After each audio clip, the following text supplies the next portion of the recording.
Ladies and gentlemen, welcome to your TWitWoW monthly Q&A number 43. It is January of 2020, and we have got a grand total of 37 questions this month. A little bit lower than usual, but still plenty to talk about. It's good to see those of you that are in chat. Abel's here. I saw Mason Rodriguez is here, and he asked a question, but we stopped collecting questions more than a half hour ago, bud. So anybody that would like to ask questions while we're live, the only way for us to answer those is if you do it via Super Chat. So if you want us to answer your questions live and you have space to be able to ask questions, you're not on your limit yet, you can feel free to ask those with Super Chats. We also have Alex Foster here live. Hypothesis is here live. It's good to see people here. It's good to see you guys showing up for the Q&A. And we've got 37 questions. John, how you feeling about this? Brother, I'm feeling great. Let's get right into it. All right. First up is Hypothesis, and we know that he's here, so it's good to see that he's here to hear our answers to his questions. He's got 3 for us. The first one is, what Chinese zodiac animal should be the next fire type starter in the next generation of Pokemon games? The remaining choices are snake, sheep, ox, and horse. I'm going to say horse. Yeah, dude, I was going to say the same thing. I love the idea of like an adorable little pony fire starter that turns into like a beastly stallion. Yeah. Because they already have. To be fair, we do already have fire horses in the form of Ponyta and Rapidash.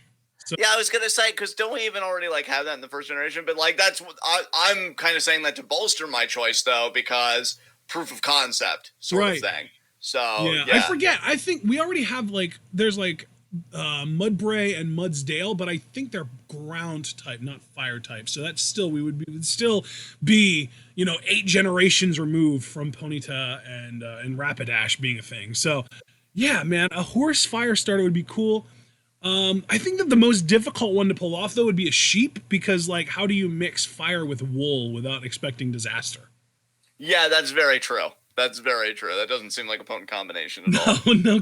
I mean, to be fair, bunny, there's already a fire type bunny, score bunny, and you'd expect for fire type and cotton to be an even bigger issue. So yeah, that is true. We'll find a way. So, but yeah, I will say I do love sort of the themes that the starters kind of follow, because for the fire types, they're all following this Chinese zodiac trend. There's a few little creative liberties in there, but for the most part, they're pretty much sticking true to it. For the water types, they're all semi-aquatic. They're all stuff that can be in the water, but isn't exclusive to the water. Turtle for Squirtle, Crocodile for the second gen, Mud Skippers, Mudkip and that whole crew. I think was the 4th gen Samurai? No, it was the Penguin. That was, yeah, okay, so that was Piplup. So there was the Penguin. They're, semi-aquatic. The 5th gen was otters. 6th gen was frogs. 7th gen was like a mermaid kind of thing. I think it started, I forget what the 7th gen base starter is, but it turns into like a mermaid looking thing. And then this most recent gen was almost like, God, not like a lizard. I don't even know how to describe what Sobble is. Let me see. I'm going to Google Sobble and see what it actually is, what the Pokedex entry says. It's a water lizard. So it is a lizard. It's a water lizard. So yeah, but the idea is they're no true fish. There's nothing that's exclusive to water. They're all semi-aquatic. And then, for the grass starters, it's almost like they're following the tree of life. Because it started with a mammal-like reptile, and then the 2nd gen was a straight up sauropod, so the age of the dinosaurs. And then 3rd gen was a velociraptor kind of looking thing when you had Grovyle and Skeptile. And then 4th gen was a turtle. So again, we're kind of moving forward in time as far as new sort of types of species, new, not kingdoms, but new genus showing up of animals. So we had the turtle in Gen 4, Gen 5. I always get hazy after Gen 4 because I didn't play past Gen 4. Gen 5, was a snake. Gen 5 was a snake. That's right. We had a snake grass starter before we had a snake fire starter. I'm sure we'll have a snake fire starter, though. That'll probably be the next one.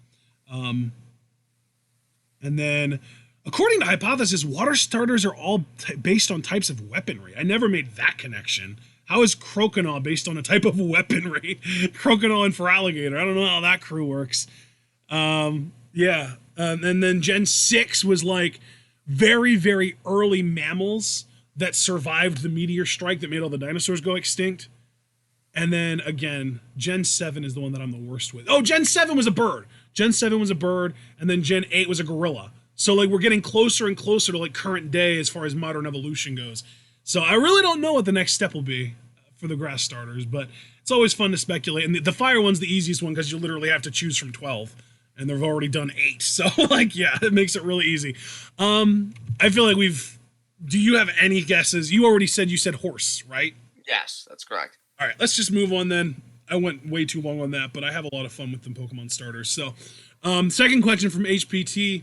Did you know, and this is another Pokemon question, did you know Zacian and Zamazenta, those are actually the names of the two cover art Pokemon for Sword and Shield. It's like the new legendaries. But did you know that they got their names from the Japanese translations of Cyan and Magenta?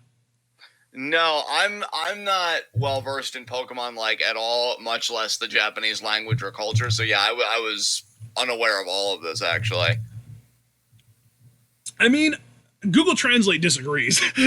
Google Translate doesn't say that at all. Google Translate says that Cyan in Japanese is literally just Xian, and Magenta in Japanese is Sakishikoku, or Sakishishoku.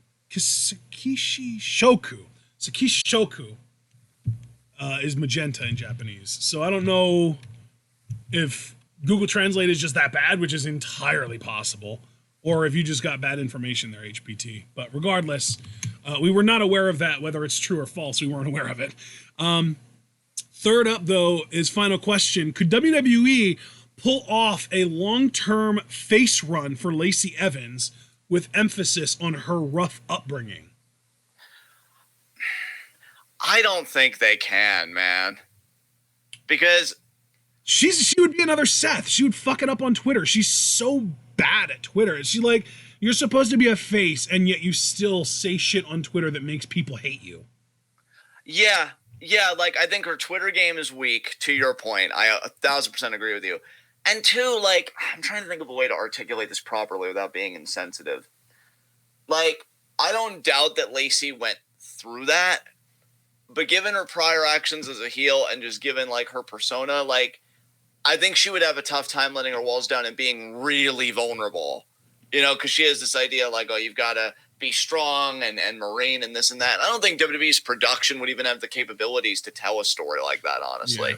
Yeah. Like, because what I'm saying is, and maybe again, I've been spoiled by, Lucha Underground, and New Japan's done some stirring video packages. Like, I know The Fiend, right? Let us in there. Let us see that life and you just really opening up. And I know that's like a big ask, because I don't doubt, like, I'm not trying to invalidate Lacey Evans' trauma. On the contrary, I have no doubt that was probably very traumatic for her. And honestly, I think that kind of informs some of the more questionable things that I've heard that she does as a mother and stuff, locking her daughter in the cage or whatever if she doesn't want to eat and this and that. So, that's great. So I think there is a very vulnerable, very flawed character in Lacey Evans there that could work long term, but you have to have the courage to tell that story, warts and all. I don't think WWE or Lacey have that courage. Like, that's just me being honest. Like, I don't think they can take that leap. So no, I don't think they could, because I think it requires a lot more than just doing the same thing, say, for 6 months. It requires nuance, it requires depth, it requires vulnerability, and it's just. And I also think that in order to be able to sustain a long-term babyface run, you also have to be at least reasonably good in the ring. Like, people have to want to see you wrestle, and for her, that's not necessarily there yet. Yeah. I mean, let's be real too, Hypothesis. You're asking this question. I understand why you'd ask this question. It's not that the question was bad, but you are asking this question about a company whose culture, as it relates to women's wrestling and giving women substantive storylines, they're literally like doing this whole, wedding or Lana and Liv secret lovers, this lesbianism for the male gaze type storyline in fucking 2020. So to oscillate in the complete opposite direction and tell this really vulnerable, really in-depth story about addiction, depression, overcoming it, refashioning yourself as a person, redeeming yourself as a person. It's a hard enough story to tell as it is, but to do it for a women's division that I don't think WWE really gives two fucks about, no matter what their marketing team says. Yeah, it's ain't gonna happen, fam. Tough sell for sure. Yeah. Next set of questions, though, we get from Super Blue. First up, what are the 5 worst states in America? New Jersey, the Garden State, and no, I'm just kidding. But yeah, I would put New Jersey on there. I'm not just gonna dog on them the whole time. New Jersey, I think Alabama, because I think that's like a hyper conservative, like really. Yeah, strict, my top 2 would definitely be Alabama and Mississippi. Alabama, Mississippi, agree with you there. I'm gonna say New Jersey there. Just from personal upbringing, so I know that's. Oh, dude, I totally believe you, but it's not in my bottom 5. It's in my bottom 10, but it's not in my bottom 5. Right. No, and that's why I knew you and I wouldn't share that. I'm just saying from my personal experience, I just got to put it on there. So Mississippi, Alabama, New Jersey. Oh God, what are some other really regressive states? Georgia. Georgia. Yeah, Georgia. Wasn't it Georgia that passed the abortion bill lately? I think it was Georgia. I'd have to check. It was either Georgia or South Carolina. Yeah, one of those. Okay, so Louisiana. Yeah, in Louisiana. There you go. Yeah, because I'm sorry, a lot of my worst really would just be deep red states, just from an ideological standpoint. And again, just fuck New Jersey, the sewer of America. So, what is the literal armpit of America? Like, if you look on a map, it looks like America has one of its arms raised, and what's right there in the armpit? New Jersey. I love Foster's like, hey, I'm from Georgia, but yeah. Hey, Foster, you're the best thing to happen to Georgia, because God knows the Falcons aren't doing their part. Yeah, Abel, believe me, Florida's in my list. Mine would be, Alabama, Mississippi, Georgia, Texas, and Florida. All right. Next question. And Texas, believe it or not, is mostly because of the effect that they have on the education system with textbooks and shit, and how conservative they are with that. Yeah. I know you know all about that, John. Yeah. Those of you that don't, just look into it.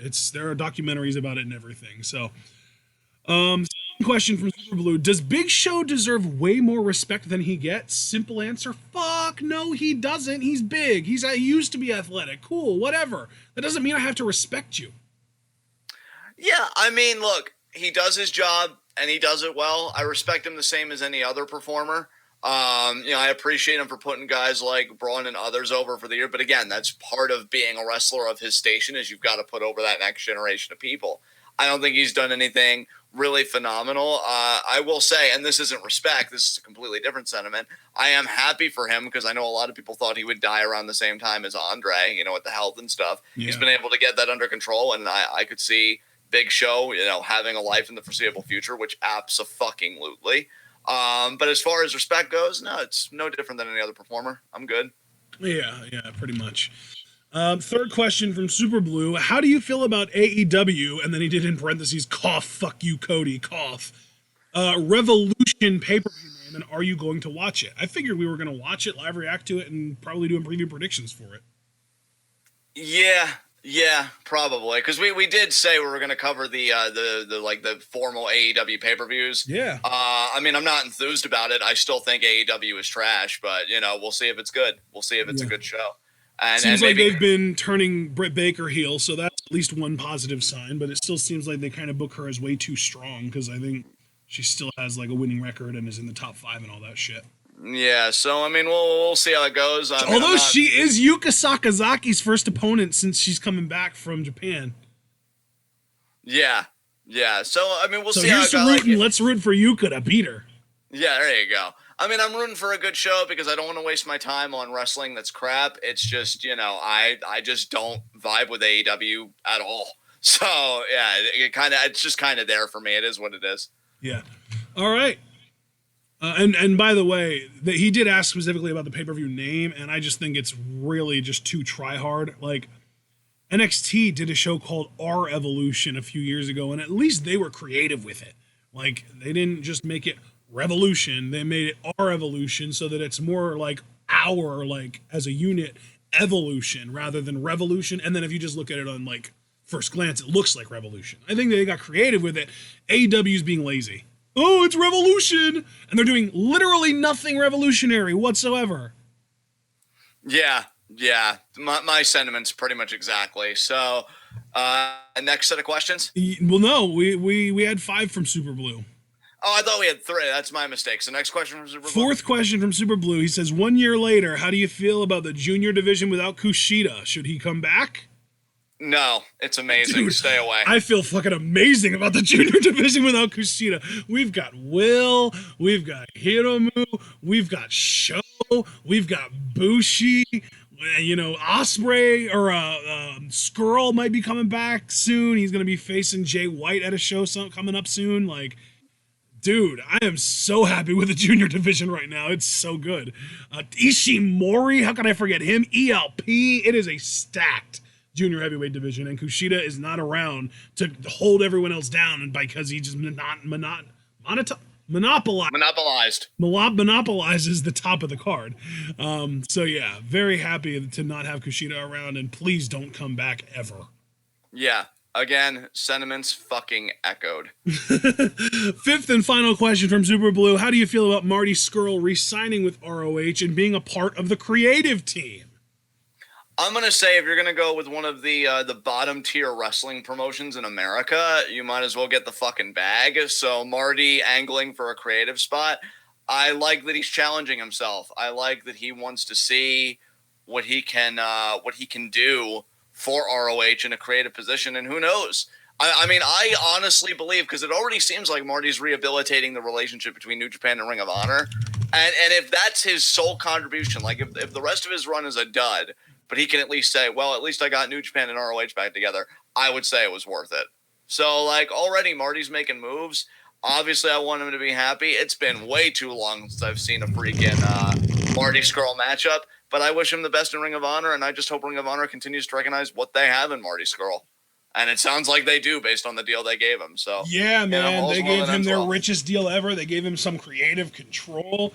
I'm really hoping that Marty can kind of turn things around for Ring of Honor. Like his signing reinvigorated my interest in them as a company, personally. Yeah, for sure. Absolutely. So, all right, next up,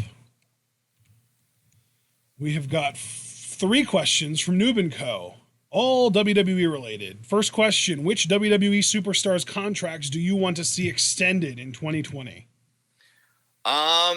Extended, in 2020? Depending on their contract status, I'm just going to name names whether it's accurate or not. Andrade, because I'd still like to see what Andrade could do, especially because he seems to be a Paul Heyman guy. Paul Heyman, I think, is very high on Andrade, which is why Andrade has not been stripped of the U.S. title, which I'm happy about. Don't get me wrong. I'd still like to know the specifics of that whole situation. Still ambivalent about Kyrie, honestly. I mean, obviously about Kyrie herself, I adore her. But about her re-signing, it's still a mixed bag. I don't know. I don't know what I want. Because my honest answer to this question is nobody, because apparently they're only signing the 5-year contracts right now, and I don't want anybody to be locked down for that fucking long. 5 years? Like, yeah. You would have to, like, I feel like to agree to something like that, which I'm not saying not every talent, shouldn't. But if you're going to agree to something in 5 years, you got to be strong. You got to be like a Randy Orton or a Miz type where you're strong in your spot. Or an AJ, yeah. Or an AJ type where you're strong in your spot. For those that, like, just want to elevate up the card or just fear demotion, really, like maybe they like their spot, but they just don't want to go down their spot, I think 5 years is too big a commitment. Yeah. So honestly, I feel like I agree with you. Like even just looking at it like that rather than just individual cases, I just want talents to resign that are comfortable with it, that are getting paid well, that maybe feel like they could still do something in WWE, which people are hoping that Kyrie falls into that group, that maybe she's not done there. So I just want them to do what's best for them, and we'll see what happens. So we'll see. And yeah, Javaris just said personally after TLC, Kyrie should leave. We'll see. We'll see, Javaris. I'm kind of right there with you in a way, but 2020 is going to be very interesting in terms of departures and renewals. I'm very curious because we're going to get like a mass either exodus or like, oh, we're all staying put kind of thing pretty soon. So, all right.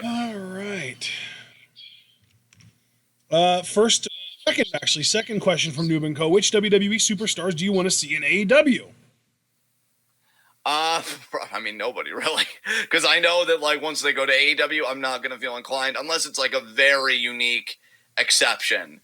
Like I'm just not gonna follow them at all. Like it's probably gonna be the last time I see them unless I really care about them. Like if Daniel Bryan tomorrow was like, all right, I'm gonna head out, I'm gonna go to AEW.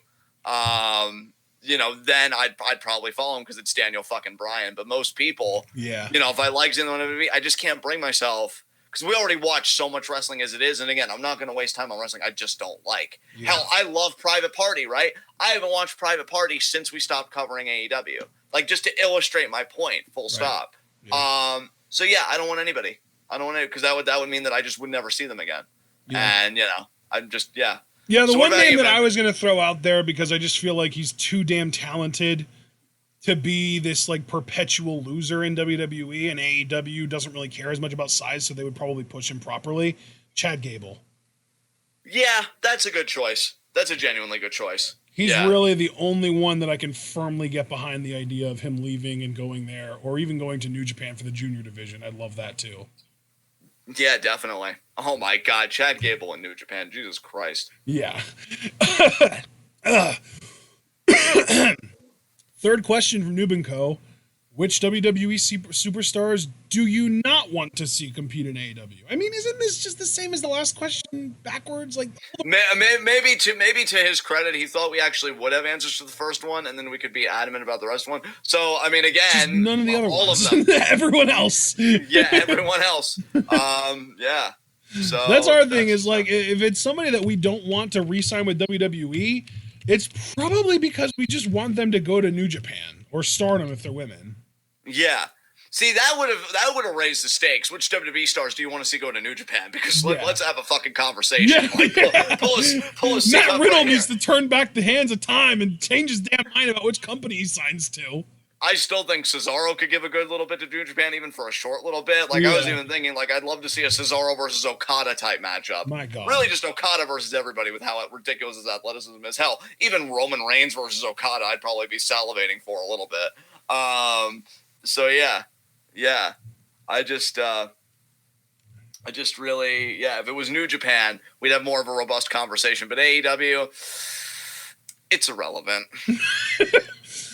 We actually only got 3 questions from Mark this week, unless I missed some. But yeah, I only saw 3 questions from Mark, and he just didn't ask the 4th or 5th. So let's get to these. First up, now that Naito has had his moment, was it worth the wait, and does it make up for 2 years ago? I can say confidently, as the Naito, the quintessential Naito fan, the token Naito fan here, hell the fuck yes, it was worth it. Then I second it. His opinion matters far more than mine. If he says then there's no more conversation. Yeah, fuck yeah, it was definitely worth it. Second question from Mark: best and worst Money in the Bank winners besides Brock, since that's a gimme. I mean, I'd still say that the worst was John Cena that year that he won it. You know what though? Yeah, I could understand that. I would personally say either Jack Swagger, but I think the answer I'm going to go with for worst was Damian Sandow.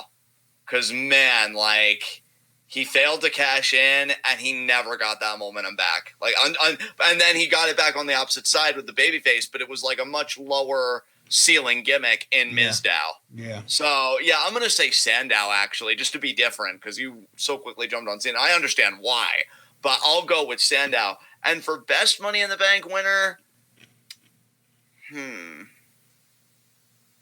Damn. There are like 3 different options that I'm thinking right now. Honestly, I'm going to say Edge. Yeah. I mean, fuck. He was one of the 3. He was one of the 3 that I had in my mind. Yeah, I was originally going to say RVD because I think his title win was so special when he cashed in, but yeah, that's definitely Edge, man. Edge was great because he even So would defended RVD be like your runner-up then? Yeah, RVD would be my runner-up. That's cool. So my runner-up would be CM Punk because he did it twice and he made the most of it, at least the second time. Like the first time he kind of got fucked over, but the second time he did an amazing job.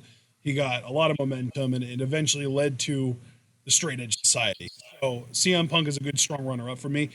But my winner and the one that I think the last time that we were genuinely like freaking the fuck out excited about a Money in the Bank winner was Daniel Bryan in 2011 or 2010, whenever it was. Yeah, because I remember that match and like him. That was 2011. Yeah, it was 2011. It was like him. Because it was the same night that Punk beat Cena for the title. That was just a crazy pay-per-view. Yeah, it was. And like that whole ladder match, the crazy thing was it was like Bryan, Barrett, and Cody, and like those guys at the time for me, I'm like any one of those guys could be Money in the Bank, and like I honestly thought it was going to be Barrett, and then freaking Bryan took it, and I'm like, damn, yeah, very interesting. Yeah. All right, man. Third and final question from Mark: best and worst Rumbles matches, not necessarily winners. I mean, doesn't everyone kind of agree that 02 was the best? Or at least one of the best? 02, who won that? Was that Triple H? Oh, shit. Because Austin was 2001, right? Because that was WrestleMania 17. Yeah. But then the one that Triple H won, I mean, it had Austin, Angle, Undertaker. Like, it was a stacked Rumble that year. Yeah, it was Triple H's one. That was the one, yeah. I was actually gonna say, for me, kind of an underrated Rumble, and for no other reason because of the finish, like because I thought Jericho and Sheamus had a great sequence. The 2012 Rumble, because I remember like all of us watching that together. I think that was when the Four Horsemen were like still a thing at the time. Yeah, and like we were really on the edge of our seats with that final sequence, like thinking Jericho was gonna win it, and he had the whole buildup of not saying anything, and then he had the highlight reel where he was declaring his entry into the Royal Rumble. So, yeah, 2012 was a good one, even just from a more storyline perspective. And Sheamus was on the rise on SmackDown. Yep. Well, yeah, because remember, that was that weird thing where they were having Sheamus kick out at 1 every single time someone would go for a pinfall on him. Yeah. We were just like, God, this dude is so OP right now. Yeah. Also, the 2007 one where it came down to Michaels and Taker, that was really good. I remember. Yeah, how often do they use the Royal Rumble to build up to a WrestleMania match that isn't even the main event, like with the world title on the line?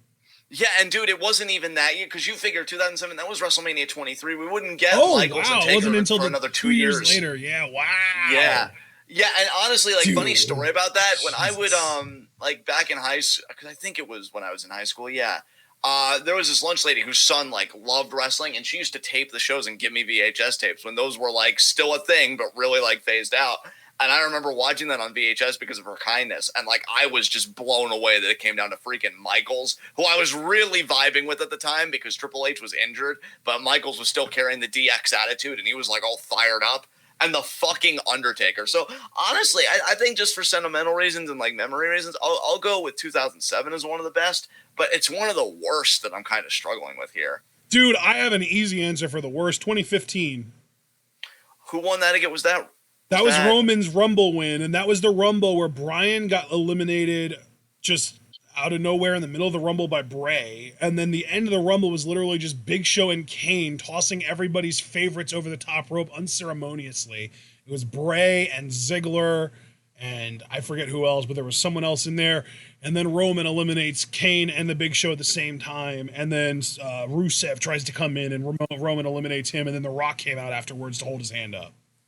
Yeah, 2015 wins. Because I'm even just remembering that now that you're talking about it. It's like, ooh dude, I'm having the same base as The Rock right now. Was absolute garbage. Whoever produced that, I think that was legitimately the last Royal Rumble that whoever produced that Rumble ever did it. I think that was their last one ever. Because they just got, like, reamed for it because it was so poorly received. Damn. All right. I guess next question? Yep. We've got a group of 5 from Iconic, who is in chat, or at least he was earlier. His first question is just for me, though. He wants to know what my thoughts on Mike McCarthy joining Dallas are. You know, I'm not a big fan of the hire. I've never really been a big Mike McCarthy fan. He seems to at least be on the positive side of, knowing that passing is how you win in the NFL rather than running constantly. So that's going to be nice for Dak. Dak's numbers are probably going to look a lot better going forward. I just hope that he maintains the efficiency. He's also apparently bringing in like an analytics team, which obviously makes me very happy. But the downside with Mike McCarthy is terrible eye for talent. He really is not good at drafting at all. And he's going to effectively get, like, he and Jerry Jones, the owner, are basically going to split GM duties together, which is like nightmare scenario for Dallas. Thankfully, they're really talented right now, but 2 or 3 years down the line with Mike McCarthy being in charge of personnel decisions, they're probably going to lose a lot of talent. They're probably not going to be a very good team. So yeah, Mike McCarthy. I was really hoping Dallas would go after Lincoln Riley or like a Kendall Briles or hell, even a fucking shit, I forget the guy's name. The head coach of Washington State. I gotta look it up. It is shit. Mike Leach. Mike Leach is who I was thinking of. Oh my god. Wait, did Mike Leach leave Washington State? What the hell? I need to catch up on this news. Head coach, Mississippi State. He moving up in the world, baby. Going to the SEC. That's going to be interesting. Okay, sorry, guys. That was just like a little mini breakout or a little mini mark out there. But yeah. Just find somebody who's actually progressive and actually wants to move into the future rather than still being stuck in the past. Like Mike McCarthy. To me, Mike McCarthy is one step forward when you had an opportunity to take 5. Like he's an improvement over Jason Garrett, yes, and I'm glad that he's keeping Kellen Moore on as the offensive coordinator. But McCarthy's still going to be the one calling plays, and I don't love Mike McCarthy as a play caller or as a talent evaluator. So, don't hate but don't love with Mike McCarthy. Next question from Iconic. What's one old storyline that you would cast a current wrestler to be in?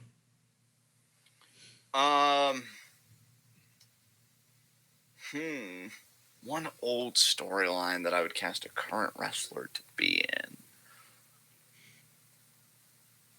Trying to think about storylines I really liked growing up. Katie Vick, Baron Corbin. Let's do it, baby. Oh my god. God, dude, no WWE, if they would ever do another Katie Vick storyline, it would be with fucking Rusev, god damn it. Yeah. They love giving terrible storylines for some reason. Gee, I don't know what to do. Wow. I guess, see, but he can't compete anymore. Vince is, like, way too old. Because I was going to say, like, the whole, Undertaker going after Vince storyline, which led to the return of the Phenom, because that was, like, the last pay-per-view, that Survivor Series of the American Badass Survivor Series 2003. Yeah. And, so I guess we'd have to give it. Dude, the thing is, they've already kind of tried replicating the Vince Austin story with Ronda and Stephanie and with fucking Miz and Shane, and neither one of them worked out because neither one of the McMahon kids was willing to put over anyone in the end. Yeah. Damn. Yeah. Do you have an answer for this, man? I mean, I don't know. Yeah, I would say to kind of rehash the old Austin Bret Hart storyline.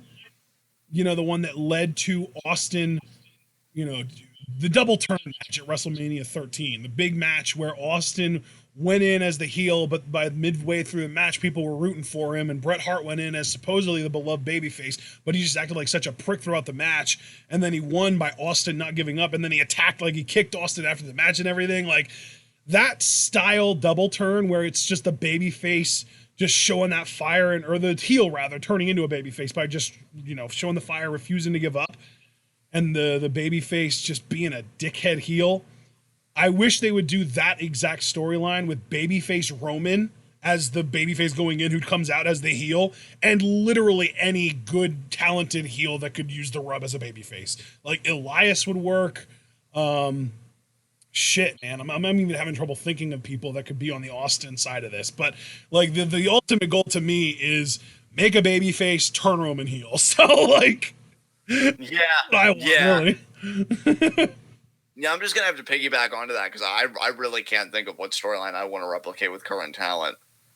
Because it's not even that the talent's like awful. On the contrary, I'm just thinking about what storyline would be suitable for a talent that I would want to use, and I just can't think of anything. Keith Lee. Oh, but they won't put him as a heel in the first place. Never mind. Yeah. You know, at best, because I like his look and I've been hearing how great he is as a heel, maybe you could give like Austin Theory like the Chosen One storyline. Yeah. With Drew, but like you really commit to it. Yeah. So that's like, it's not the best answer I wanted to give, but dude, that's Austin the weird Theory. thing to me though, is like who in the WWE currently could we see being the face of the company in like 2 or 3 years? He has choices like Roman, Seth. You know what I mean? Like yeah. Aleister Black maybe, but he's not a heel. Yeah. Like it's a tough call, man. It's just weird because they don't really put the spotlight on anybody.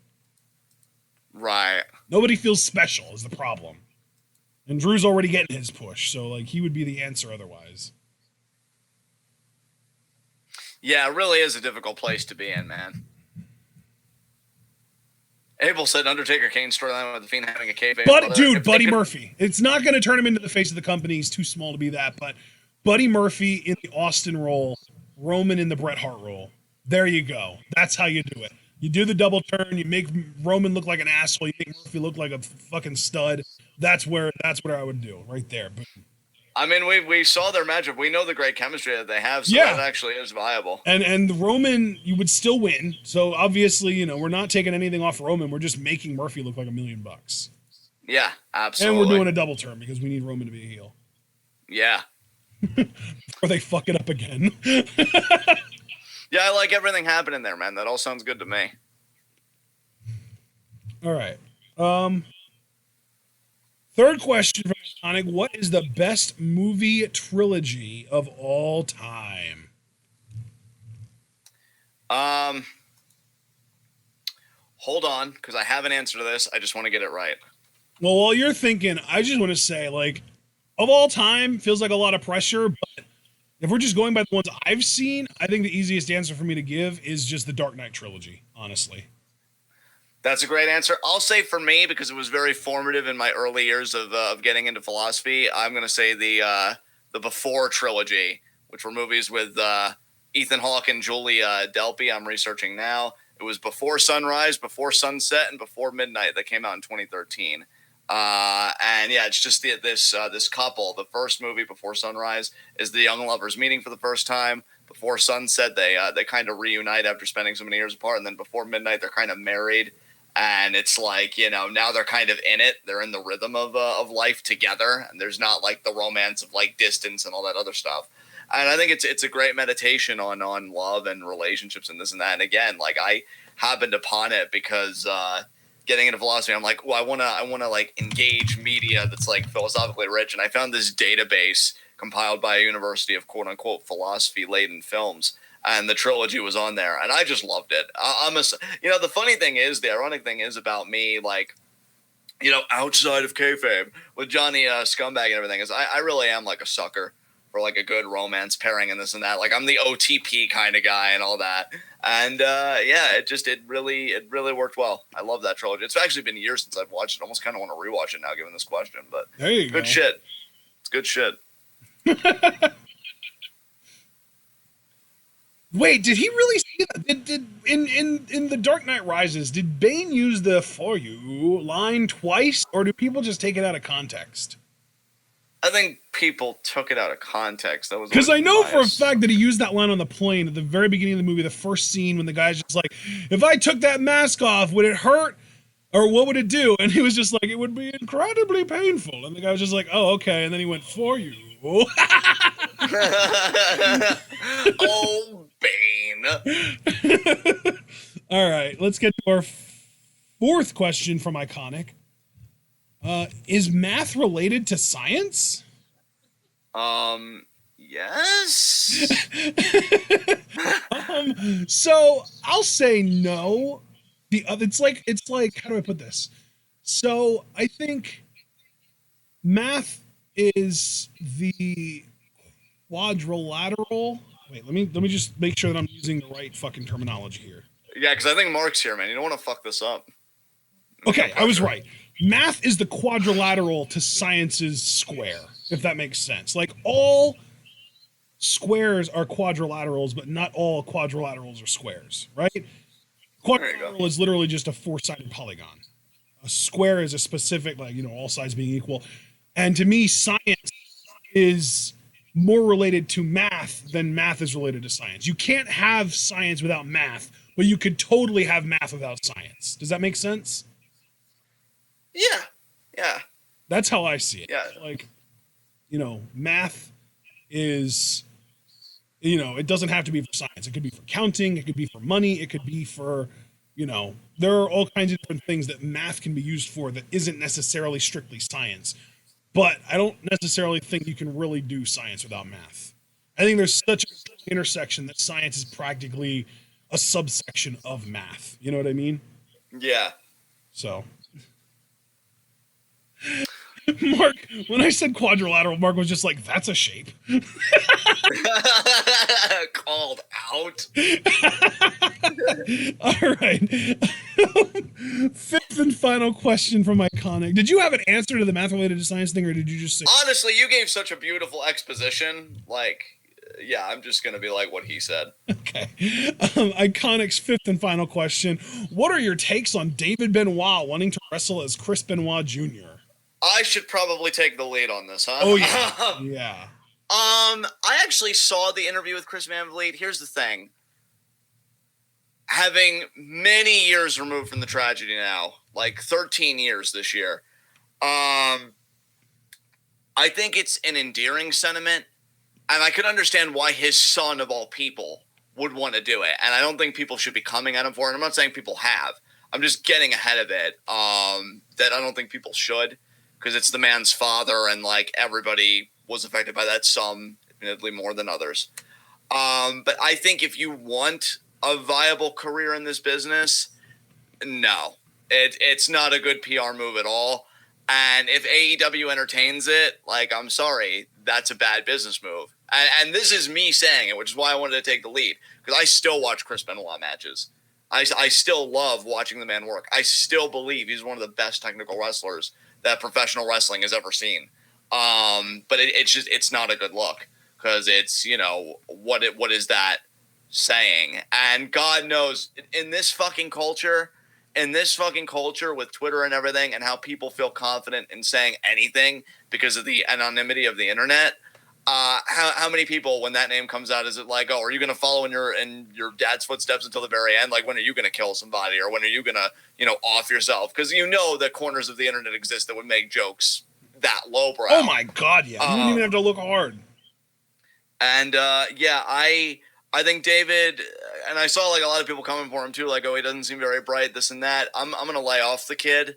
I think he's a good-natured kid. I think he means well, but I don't think it's a good move for AEW, and I don't think if he's serious about pro wrestling, it's a good move for him. And I think that's a very even-headed response for me to give, so I'm just going to drop the ball before I put my foot in my mouth here. Well, yeah, I was just going to say, like, in most cases, I can understand wanting to kind of keep your family's legacy alive, but in this case, just let it die. Just stop. Like, the Benoit name is not one that your mother or brother were, meant to have. They wouldn't have it if it wasn't for Chris. That's not the name that you want to be, like, making or keeping relevant, or keeping a legacy, or however you want to put it. Like, the Benoit name, that was Chris's. That wasn't Nancy's, that wasn't, it was Daniel's because of Chris, but it wasn't Nancy's original. Like, that's all I'm saying. It's like, if you're trying to keep your mom and your brother's legacy alive, the Benoit name is not the way to do it. You know what I mean? No, certainly not. You'd almost be better off finding your mom's maiden name and using that. You know what I mean? Yeah. I mean, really, like, I'm just saying, like, if that's the goal, and again, this is coming from somebody, like, I'll always be indebted to Chris for so many reasons. But I've got to answer it honestly, and I've got to answer it soberly, and I can't be clouded by that. And the honest answer is you shouldn't do it. I think because it opens up so many old wounds that I think have finally healed. Yeah. I don't even feel weird about watching the matches anymore, so I know like my wounds have more or less healed. Mm-hmm. I think again for AEW, it would just be you're just inviting just the dogpiling that would come your way. Because I know there was even controversy with Chris's attire because it was like the claw marks like Chris's old attire. I was honestly cool with that. I'm like, that's just enough of a nod without going overboard. But like being this flagrant about it, I think would just be too much. So yeah, that's just my 2 cents on that. Whew. Yeah. Next up, we've got 3 questions from Alex Cage.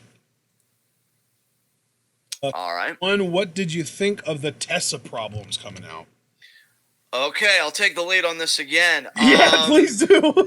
Yeah. It's first of all, I'll just say that I believe it. Like I do believe that it happened. Yeah. And again, you know, I'm not perfect. I've done shit that I'm not proud of, so I'm not going to be like, oh, I never would have done that, even though I really don't believe that I'd spit in somebody's face and use the fucking N-word. But, you know, that's neither here nor there. But, like, if you want to come on, you know, Twitter and work for Impact and do so as a reformed person, which now Sienna is saying that Tessa's trying to dig up dirt on her, which, again, I'm inclined to believe it personally, but that's just my prerogative, just like not believing it would be any of yours. You know, I've got to see that you're changing. This is the thing. Like, I know a lot of people critique cancel culture, but I think first and foremost, our critique should be like, well, where is your effort coming from to rehabilitate yourself?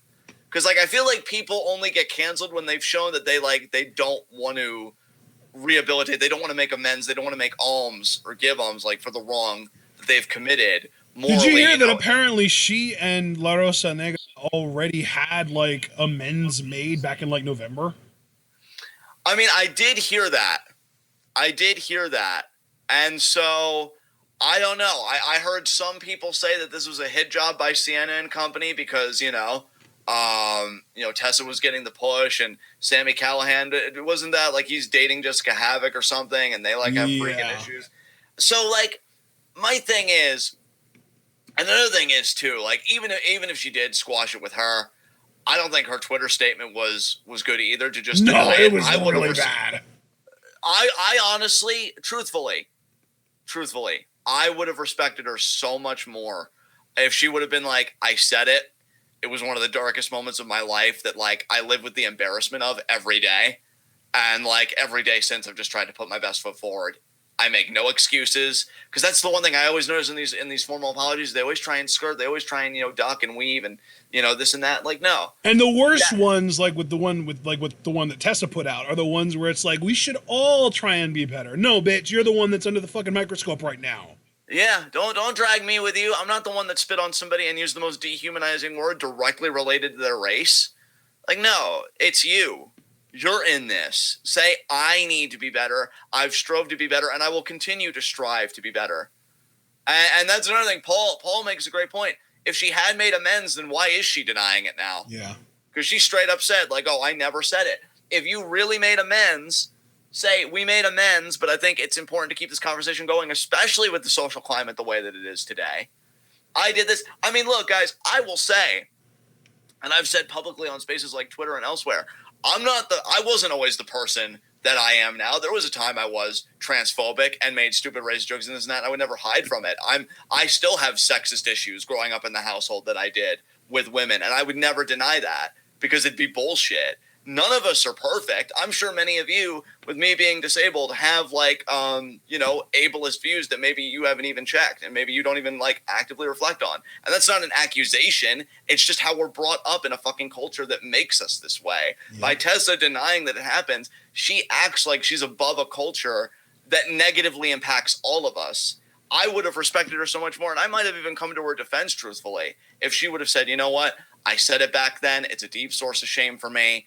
And I'm striving to be better. And of course, if it was outed later as bullshit, then obviously we'd still get back here. Yeah. But like, make a genuine apology and do the fucking work. That again is my big problem. I don't think, for all the critiques of cancel culture, like, oh, can anybody be redeemed? I'm a big believer in redemption and this and that, but you've got to show me that you are making some progress here. And like everybody, whether it's a Hogan, a Louis C.K., whatever, their idea of redemption is, I'm just going to lay low and be silent. Fucking Kevin Spacey's doing creepy fucking Christmas videos, New Year's videos once a year now. I guess just poking his head out of the hole like the fucking groundhog, thinking like, oh, is it time for me to come out yet? And we never see these people do the work. Like, go to schools and speak to black children. Speak to freaking Saga Youth, or donate to their programs or their organizations. Get involved to make right the wrong that you've kind of participated in with your language or even with your actions. You know, that's doing the freaking work.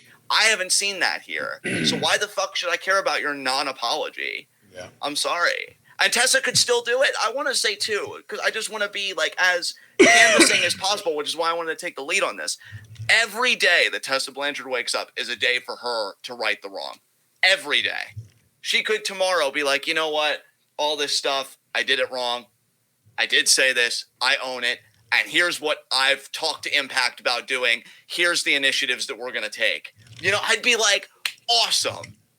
But, like, your debt's going to stay so long as you're comfortable with settling it. And what Tessa's shown me is she's comfortable carrying that debt. Yeah. So, good on you, I guess. Good on you.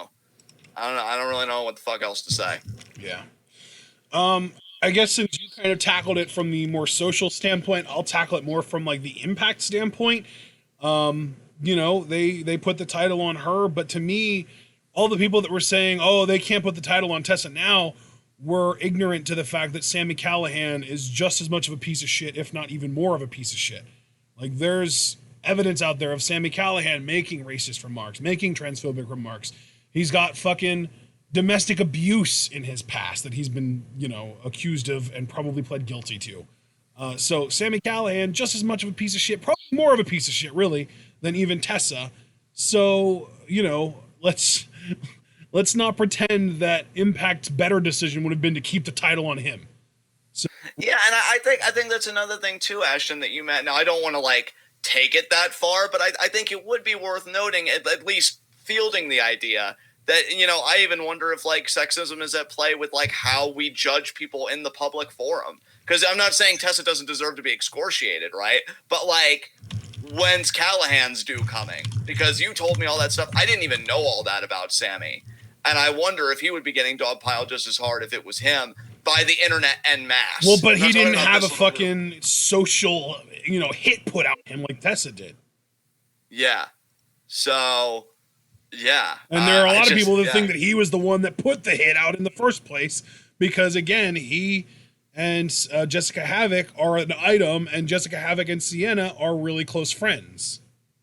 Yeah. So that's a prominent rumor is that, you know, it was fucking Sami trying to politic in a roundabout way his way into keeping the title and not putting it on Tessa. Yeah. So they're both awful. Impact's still got a lot of integrity issues that they need to work on. And like, and again, like, Paul just captured my sentiments. There's no time limit on redemption. You just put the effort in. And Mark, I'll say too, I feel you, bro.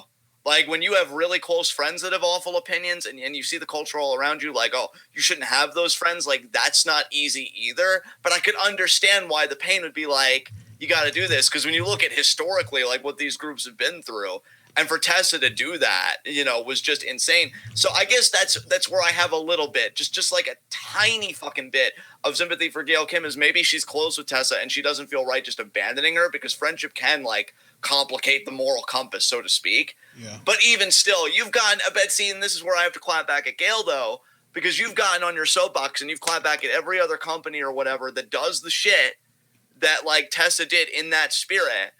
Like, can you at least pull your friend aside? And maybe she has and we don't know it, but I would hope that Gail at least pulled her aside and said, you know, Tessa, what's this I'm hearing right now about you?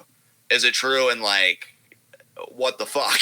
You know, and, like, talk about it. Like, I'm not saying everything is cut and dry. Again, I would never want to, like, use this pulpit to make it seem like, oh, John's got all the answers. You know, God, no. God, no. I wouldn't be a philosopher if I did, personally. But I will say, you know, it is a very complicated, nuanced thing, but there's not really much complicated about spitting on a woman and given her race as a black woman using one of the most dehumanizing terms in fucking human history and just, you know, acting like you're hot shit. And by the way, this whole spitting on women thing, like I believe it was Isla Dawn on Twitter that also said like she got spat on by Tessa. So this idea that so the Tessa fact that we have like, multiple first person accounts of that definitely strengthens the possibility that it's a real thing. All right. I feel like we've talked sufficiently about this. I'm good to move on if you are. Second and final question here from Alex Cage, because he told us to skip question 2, so we're just going to move right to question 3. If Lucha Underground returns, how moist are you? Oh, God. I mean, I'd be drowning in my own pants if Lucha Underground returned. Like, one of the best wrestling shows and just so ahead of its time. Just so ahead of its time. What about you, bud? Buy me a raft because I'm swimming in cum. Yeah, there you go, bud. There you fucking go. Right. We've got 2 questions from Rotten Butter as well. First one is the Rotten Butter question. You already know what it is. Oh, okay. Let me just try and go through this. Played a lot of Fire Pro. God, Fire Pro Wrestling is so good. Honestly, I enjoy just simulating matches even more than playing them. And just watching the computer do it? Dude, Okada and Ibushi, it was something straight out of their Wrestle Kingdom match. They went 30 minutes on Fire Pro a few nights ago for me. I was like, damn. And what made me freak out, because I don't see them do this in every match, the simulations, I got to see Kami Goyes and a Rainmaker. And I'm like, oh, God, they're doing the fucking thing.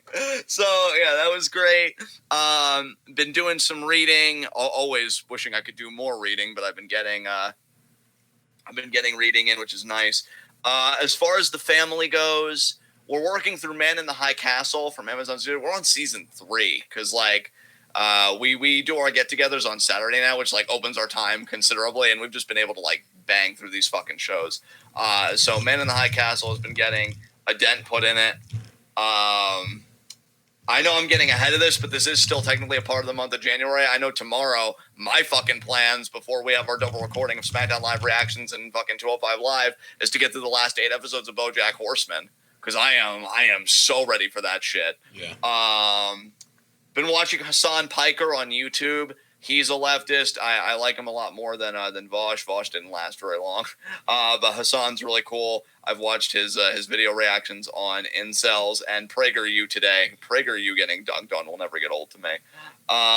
You and I have been doing a lot of Rocket League. I just installed Farming Simulator. Yeah, I'm going to be a farmer now. My sister and her boyfriend were really excited about having a farm. We're calling it Fair Trade Farm.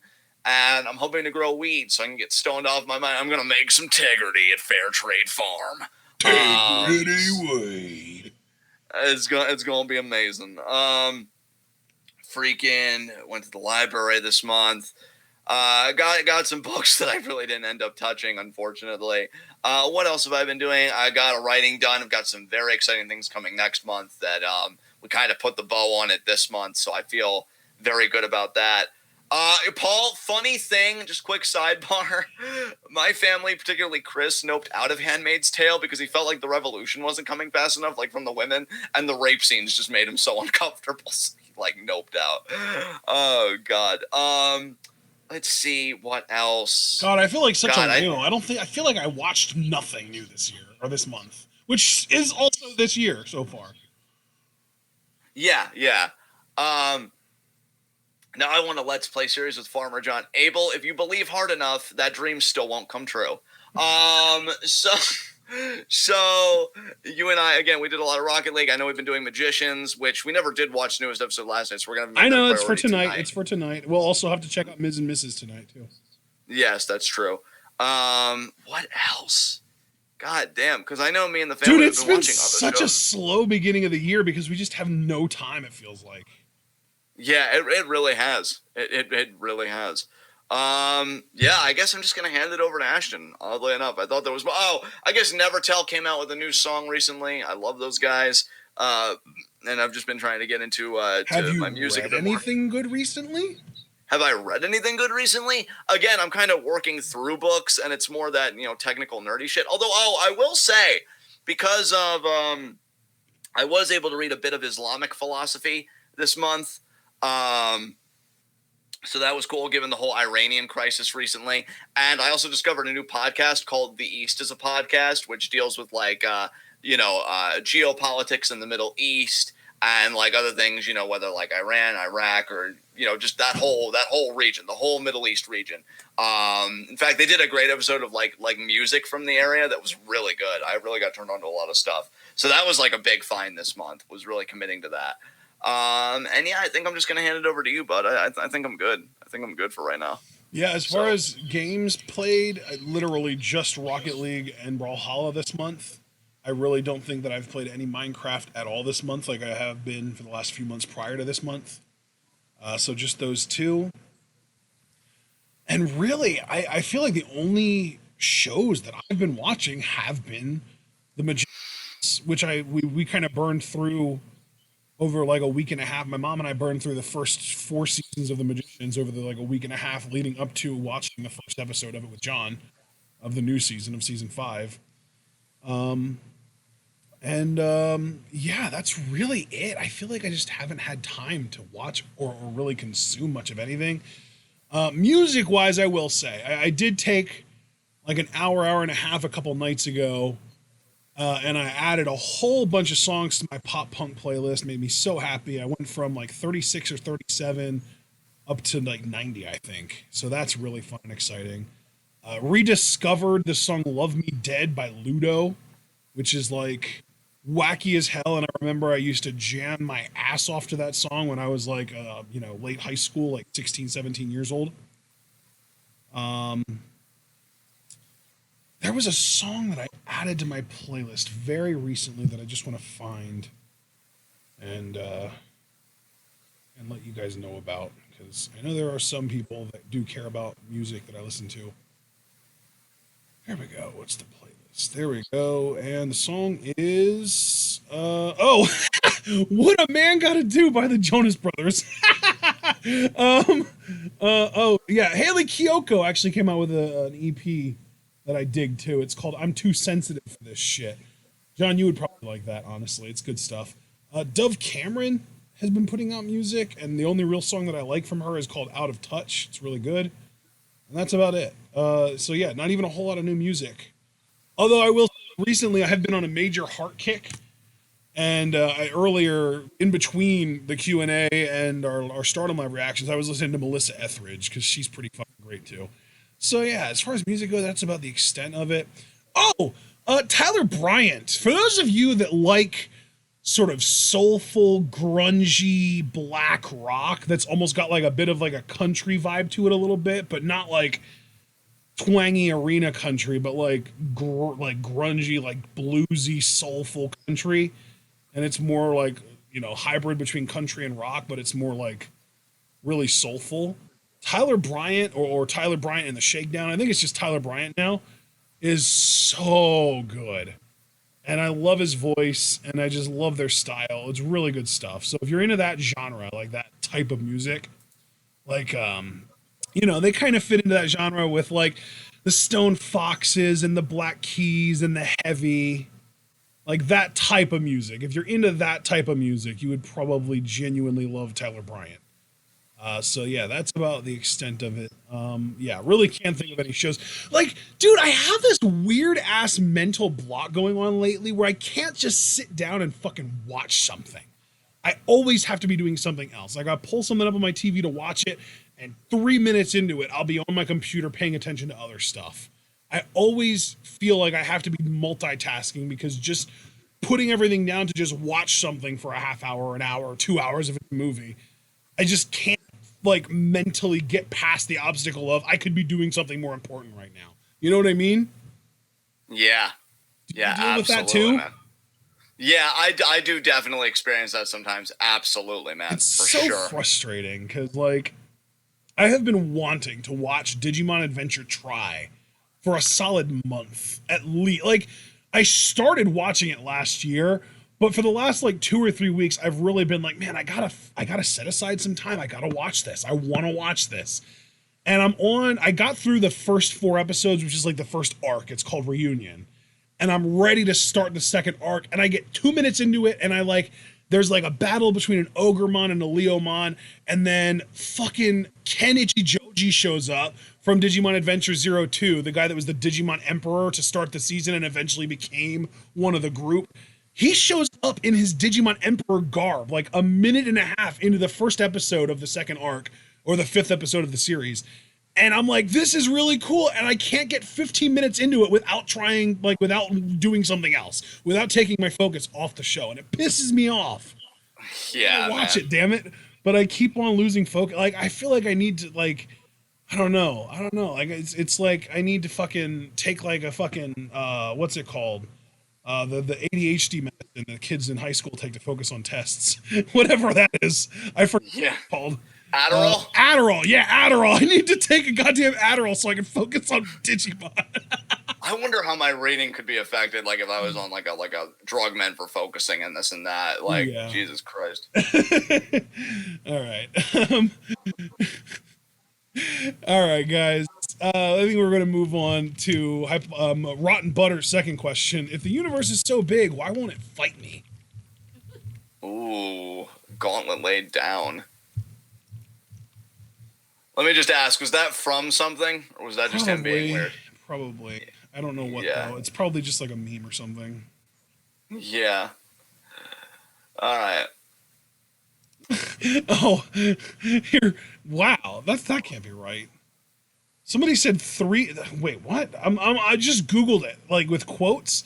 And the first result is on Shitty Ask Science subreddit. 3 days ago. So this was after Rotten Butter posted his questions, because he posted his questions like a week ago. I don't understand how timing works sometimes. I don't either, friend. Anyway, I like John's answer, though. I'm going to stick with that. First question, though, from Abel. We're up to Abel already here. First question, who has the best chance to win the Democratic nomination in 2020? And on a scale of 1 to 10, how confident are you that they'll beat Trump? I think, according to polls right now, Bernie is the best chance to be the Democratic nomination. Although I still think they're going to sabotage it and give it to Warren. That's what I was worried about. Yeah, like, here's what I'll say. I will lock in 100% confidence that either Bernie, Liz, or Biden is going to get the nomination. If it's Bernie, my confidence that he'll beat Trump is a 9.5 out of 10. If it's Liz, my confidence that she'll beat Trump is a 7.5 out of 10. If it's Biden, my confidence that he'll beat Trump is a literal 0 out of 10. See, and I'm even lower than you for Liz, because my thing is, dude, like, Trump could go after her for a lot. Oh, and you know he will. Like, because he apparently even said recently in an interview, or like some leaked audio or whatever, like he was so glad that Hillary didn't pick Bernie as a running mate, because if she would have, he would have had a much tougher time beating her. Yeah. Because, like, I'm telling you, like, not to go all wrestling on it, but you could literally make a sign for a Raw event that says Trump fears Bernie, and it would be accurate. Yeah.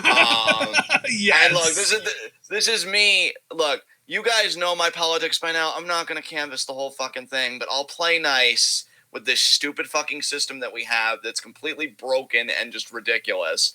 And I'll say, if Bernie gets the nomination, don't count on it, even if we all do our due diligence, because politics is corrupt as fuck. I think he's got it locked. I really do. Like, I just feel like I would be proven wrong then. Like, if Bernie is on the fucking ticket, because Ashton, you can back me up on this, and I think you guys could even back me up on this. I have been saying over and over and over, Trump is going to be a 2-term president. Yep. I just believe it. Even in the face of all of this, I have been saying he's going to be a 2-term president. So if it happens, you know, like, I'm just going to be like, well, and you just know, too, Moscow Mitch is going to block that impeachment for as long as he possibly can. Well, absolutely, which is why I'm not counting on it to affect anything. Yeah. I'm not counting on it to affect anything with how it's structured. If Bernie gets in, I think he could beat Trump, because, like... When do the Senate nominations and re-elections happen, even? I'm not sure. We'd have to look into that. We'd have to look into that. But Warren, I think, honestly has... I won't say no chance, but I feel like he'll go after the Native American thing, which a lot of indigenous people are grossly offended that Warren, like, that's even, like, been associated, like, with her. Like, they're mad at her, I mean, for this whole thing. He'll go after her record. I'm not totally sure about her record, but I'm sure there are things... I mean, she's a literal former Republican. It's not hard. Yeah, so he'll hammer away at it. Warren can't beat Trump, and I'll even get ahead of this. It's not because I know Bernie got ahead of this, or Bernie like got mired in this. The whole like, oh, a woman can't be president. And I think he really did mean it in the context of it's still a deeply sexist and misogynistic society, which Trump benefits from on the regular. Like, I even went back and I heard some debate clips and reading Kate Mann's Down Girl, which I think I might have also done this month, and I recommend everybody read that. Hillary Clinton went to go to the bathroom, and Trump said something, oh, she must have been bleeding out of her whatever. Like, he would do the exact same thing to Warren that he did to Hillary, and he beat Hillary, so he'll beat Warren. I don't think we'll have a female president until patriarchy, as we understand it, is dismantled. So that's just how I see it.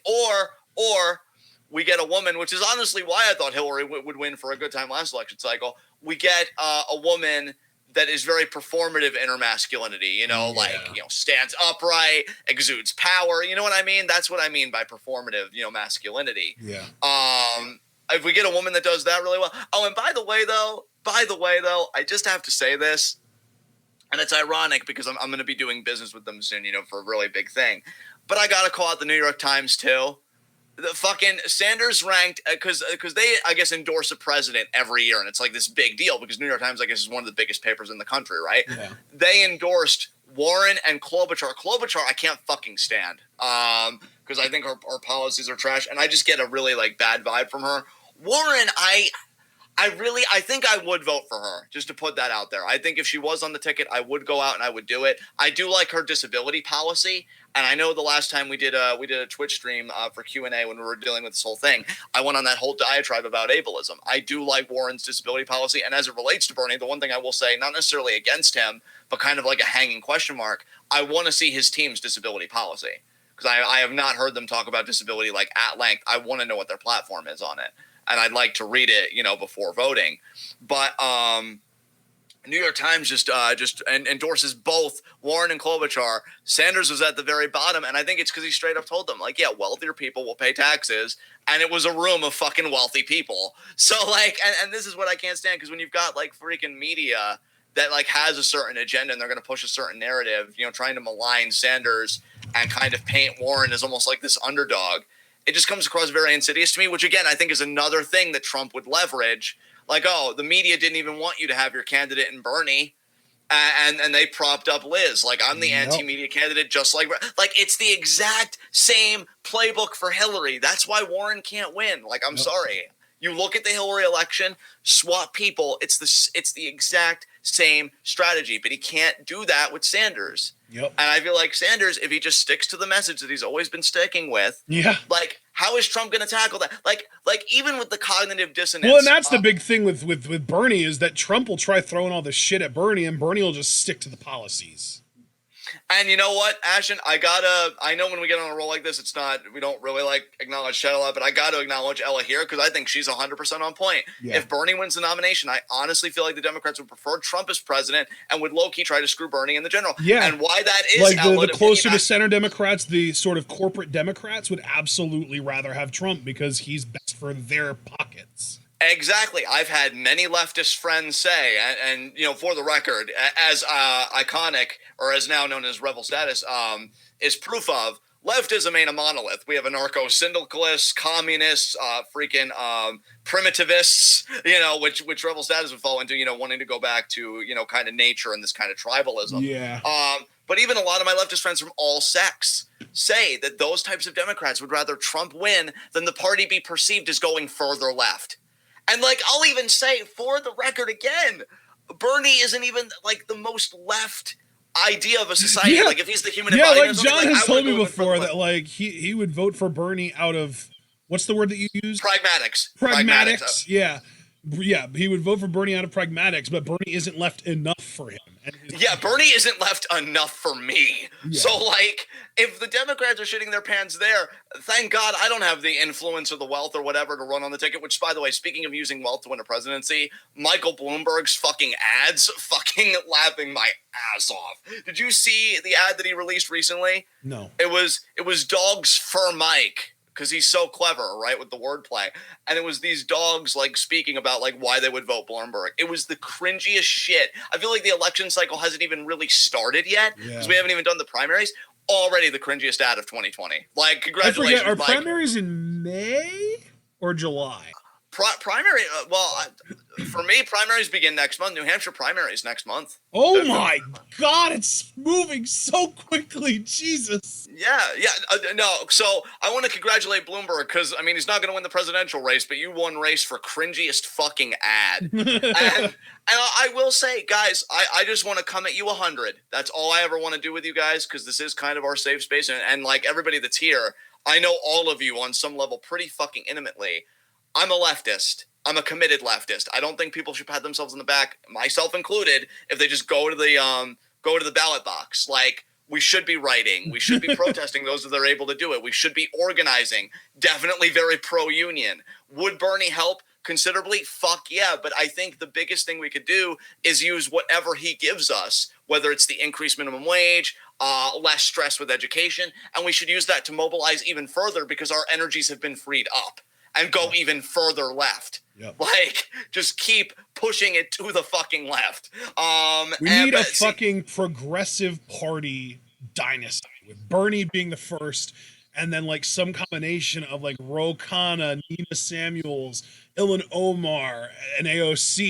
Just a chain of succession for the fucking progressive, real Democrats, and not the fucking centrist corporate bullshit. And even then, like, all of them further left. So until you achieve like the fucking quintessential, because I'm serious, because like AOC, I have to call her out. I didn't like that when Venezuela was going through, it's what's called what is, it's a fucking coup by the U.S. government to get a government that they would prefer, that they could do business with, that preserves U.S. interests. She's like, oh, I'm gonna follow party leadership on this, which I guess means like Nancy Pelosi and this and that. I would have respected her more if she straight up would have said no coup in Venezuela. I get why she didn't, because I've always been very careful with my words about AOC, even with you, Ashton, because I've said she's an amazing chess player, and that's what politics is. It's a game. She's playing the game like everybody else, which is why I'll never fully love any politician, including Bernie.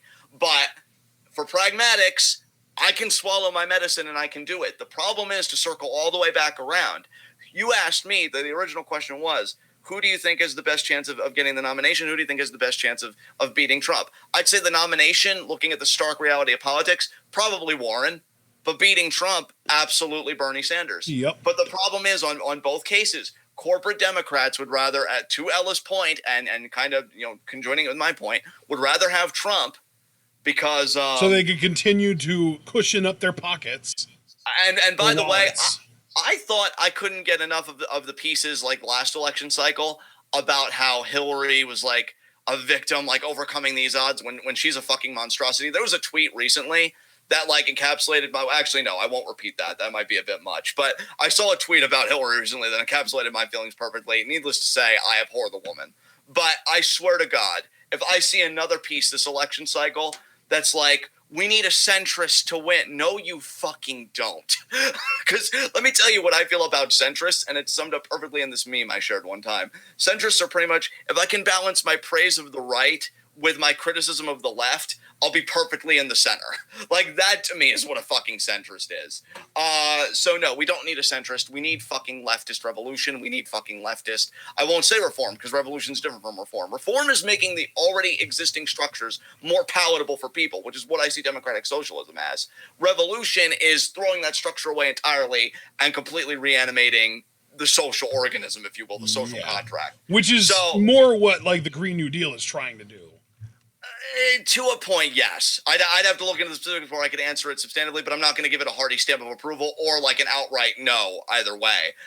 So you never even bothered to look at it. I actually read the thing from front to back. I believe it. I read the first little bit. I don't think I finished it because I read a bit of what it wanted to do, but even then, again though, it's making a certain system very palatable to a lot of people.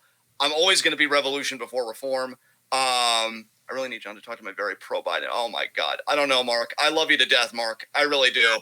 You're one of the few people that I've actually apologized to when I've been too scumbag because I love you that much. But you can't ask me that, man. You can't ask that. I'd honestly, anybody legitimately that would consider voting for Joe Biden,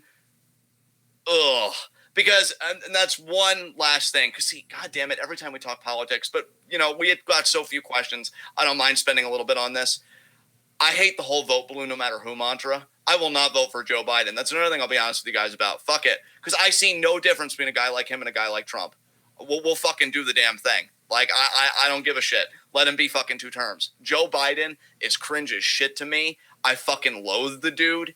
I absolutely would not. Well, yeah, and that's the thing, too, is that, like, Joe Biden is, like, a fake Democrat who is really, like, you know, let's play along with all of these corrupt-ass corporations that just want to make policies that'll make them more money at the expense of the people. As far as I'm concerned, there's no difference between him and Trump, and I would rather have 4 years of Trump than 8 years of Biden, because you know if Biden does get elected, he's not going to get reelected. And this motherfucker, to kind of piggyback off of you, this motherfucker had the audacity to be like, I can help these college students, you know, grappling with their student loan debt. You wrote the bill that got them in the debt in the first place. Yep. You were a party to that. Like, you motherfucker. And the bombings won't stop. I mean, granted, they won't stop with Trump either. Let's not kid. He literally just assassinated a high-ranking Iranian official without congressional approval, which before I forget this. Even if you have congressional approval, killing other people's fucking leaders and high political figures, not fucking okay. No. You know, fucking Never. Screw U.S. I'll say it explicitly. This I have no problem saying. Screw U.S. empire. Screw U.S. hegemony on the rest of the fucking world. Leave people the fuck alone. Yeah. And I know neither candidate would, but I'll tell you, fucking, I still believe that Trump is more concerned about his image than like anything else. So I think he'd be like less prone to doing certain things. Of course, he might surprise me than fucking Biden, who again, I think would curry to and cow before like all of his friends and stuff in his personal interests. And do you know what President Biden would remind me of the most, honestly, is George Bush. Yes. Because he's just like this senile old man that seemingly like people think is like this stupid guy that doesn't know what he's doing, but then behind the scenes, he's corrupt as fuck and he's ruining lives. Yeah. No, Paul, hey, I don't blame you. Your opinions are your opinions, but I feel like a vote for Biden is a wasted fucking vote. I sat at home when Hillary was on the ticket, and again, the only reason I'm voting for Bernie and possibly for Warren, and I do think for Warren, because if I'm hedging on this, I'd probably just say take me to the polls, is because at least I think some good would change. Why am I going to vote between 2 different shades of gray? Really? Like, I mean, you know, I can't. I already feel like my sentiment with voting comes down to what Emma Goldman once said. If voting actually changed anything, America would have already made it illegal. But if we're going to do this fucking dance, damn, and it's going to that's a salient one. Jesus. Yeah, and I actually need to read a lot of anarchists and a lot more theory, which is one thing about me as an anarcho-communist. Haven't read, like, I'm not like Das Kapital and stuff with Marx. I've never like read that stuff. I actually do have some literature on my computer that I've been wanting to read, though. But Goldman is definitely a woman that I've wanted to read because, yeah, I think she's 100% right. I think anything that would cause meaningful change and meaningfully challenge American imperialism, white supremacy, capitalism, all this stuff, they would have made it patriarchy, ableism. They would have made it illegal. You can't even protest in certain spaces anymore without the police being like, okay, you're good to protest here, but if you go here, that inconveniences things, and we can't have that. Oh, because of protest. Like, it's never been about inconvenience, ever. Like, the entire history of civil disobedience has always been, oh, okay, we'll just wait our turn. Like, what the? Nah. Nah. It goes beyond the ballot box. And you got to understand, too, and this is the final thing I'll say from my personal perspective as somebody with cerebral palsy that can't ambulate well in the outside world because of how inaccessible it is. It kills me. It kills me that I can't organize and protest, but that's why I never shut the fuck up about other people doing it, because I can't. I can't do it. But that doesn't mean we shouldn't do it. Like, France, they hear that, oh, we're taking austerity measures, your pensions are getting cut, and these people will take over the fucking streets. Like, they'll take it over, and like, the French still have fire in their bellies. They do. And yet America, and me and Ashton have talked about this over Rocket League, which maybe now you guys will be more privy to this conversation, so they're streaming once a week. And I've Our said, bellies are too full with fucking Happy Meals to have fire in them. Well, yeah, because I've even told you, Ashton, and nothing's changed from when I told you that, because I feel like this conversation was a few years ago. I don't see any revolutionary potential. I see a lot of potential for reform, But as far as like actual revolution, I don't see any revolutionary potential. And that's why they appropriate the terms, because in American politics, revolution is purely aesthetic. It's purely aesthetic. There's no substance there to me. The fucking French, they hear that their pensions are getting cut for the working class. They'll take over. They'll take over the fucking streets. Yeah, and they'll storm buildings and this and that. Here we are acutely aware. And by the way, I'm guilty of this too. Okay, so again, it's not me trying to judge anybody. We are aware that we are in the midst of a hyper surveillance state. And we participate in it. I still buy shit from Amazon that actively aids ICE and shit, and I fucking hate it. But it's like the best fucking option, the cheapest fucking option for my like, my income bracket and this and that. Yeah. Like, this system is so insidious and so ingenious that I'm sickened by my own participation. My disability check, how do you think we even have a social safety net? It's from exploitation of the fucking global south and again, the imperialist fucking project. But then we think to ourselves, well, the only real pure resistance then by that logic would be death, would just be opting out of the system and just dying. Either that or maybe rebel status is onto something and it is like a form of privatism. But that's why we do the reforms.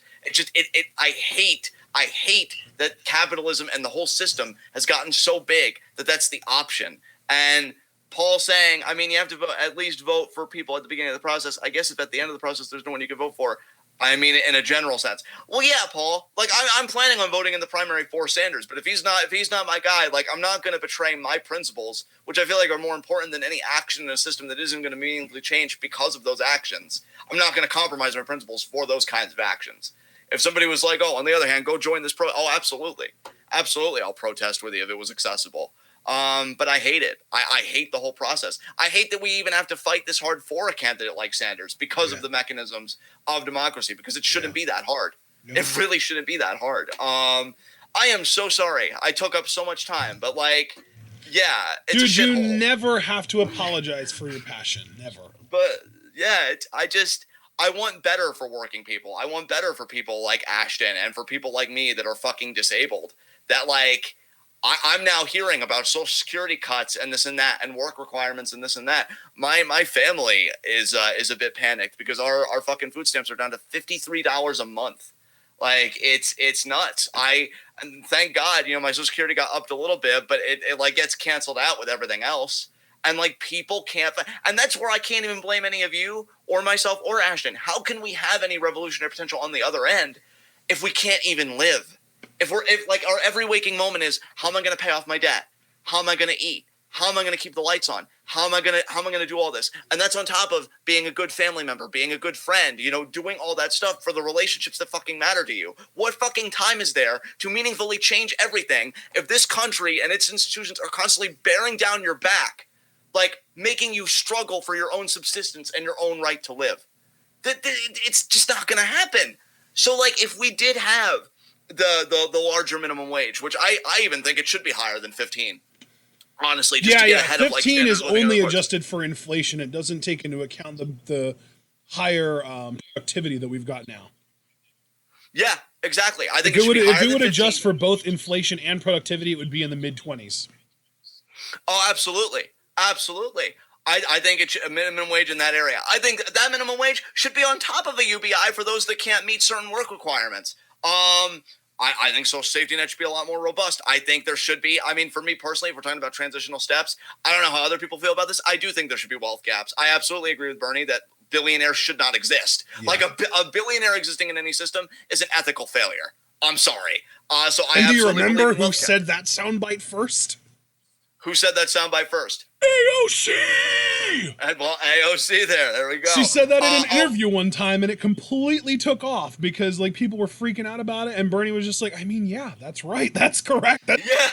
And by the way, speaking of people that are fucking anti-capitalist, dude, I could rant for another 2 fucking hours with how fucking corrupt this system is. We had Martin Luther King Day recently. You know who fucking had the audacity to tweet about Martin Luther King Day? The FBI.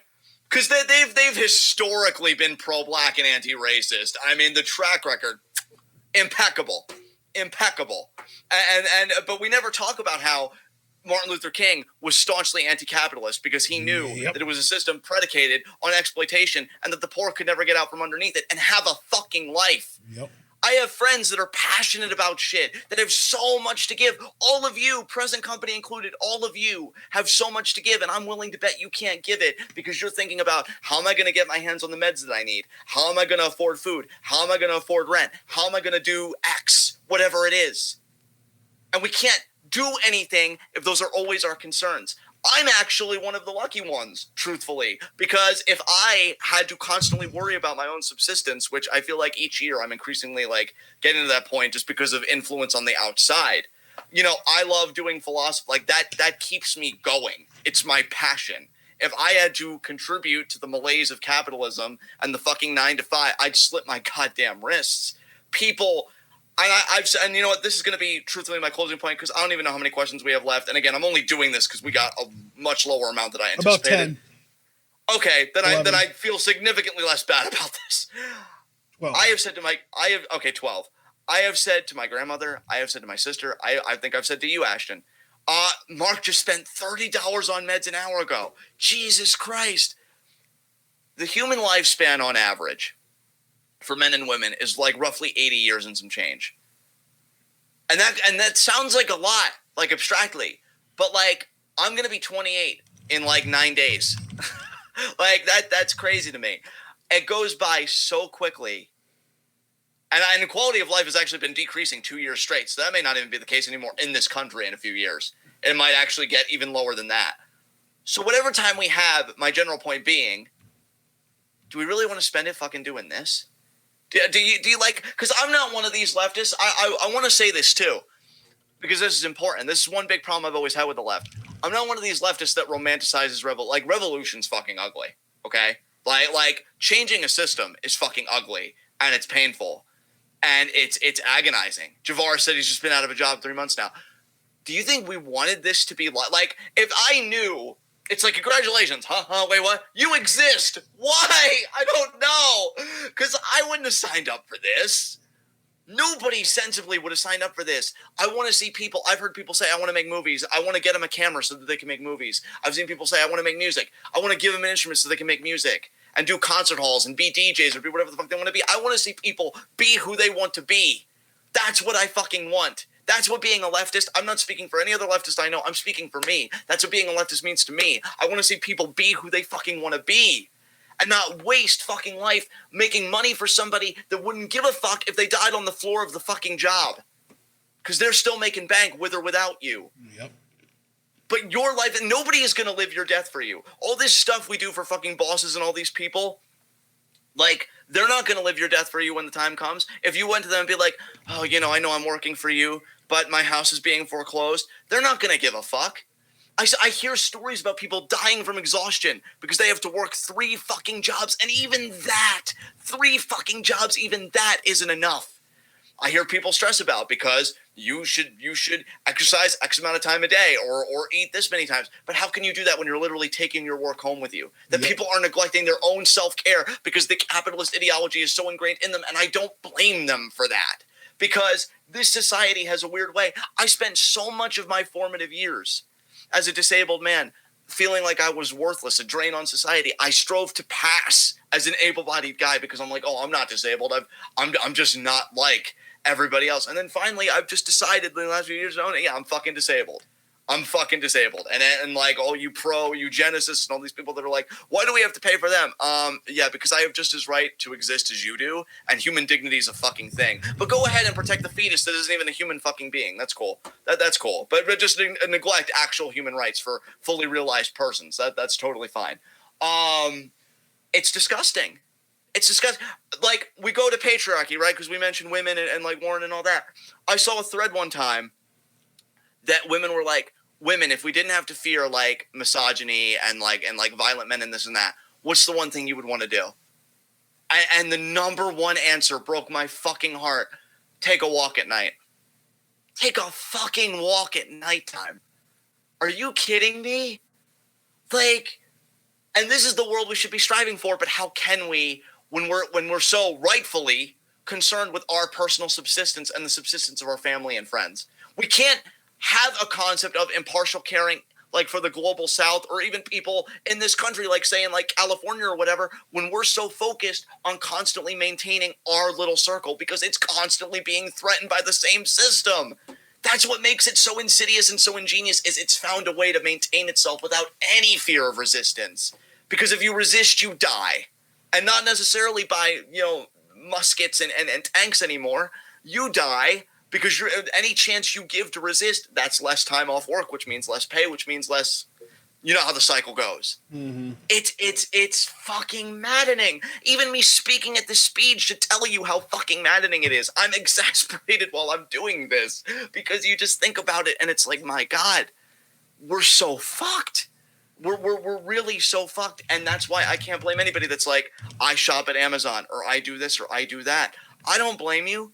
I don't blame any single fucking one of you at all, because what else are we gonna do? So in the meantime, yeah, voting is the best that we can do. That's why Bernie Sanders is getting my vote, not because I'm a Bernie bro, not because I think he's the freaking God incarnate, but because we need somebody, anybody, to at least let us breathe so that we can push the whole fucking system further left. That's what we fucking need. Get the boot off my neck so I can breathe. For fuck's sake. And when we're able to breathe, I know collectively, because I believe in myself, in Ashton, in every single one of you, in practically everybody, with obvious exceptions, which you should all know what that is by now, to collectively make change. But we can't do that if the boot is still on our neck. So I'm asking anybody, just get the boot off our fucking neck so that we can do the work. Please. For the love of fuck.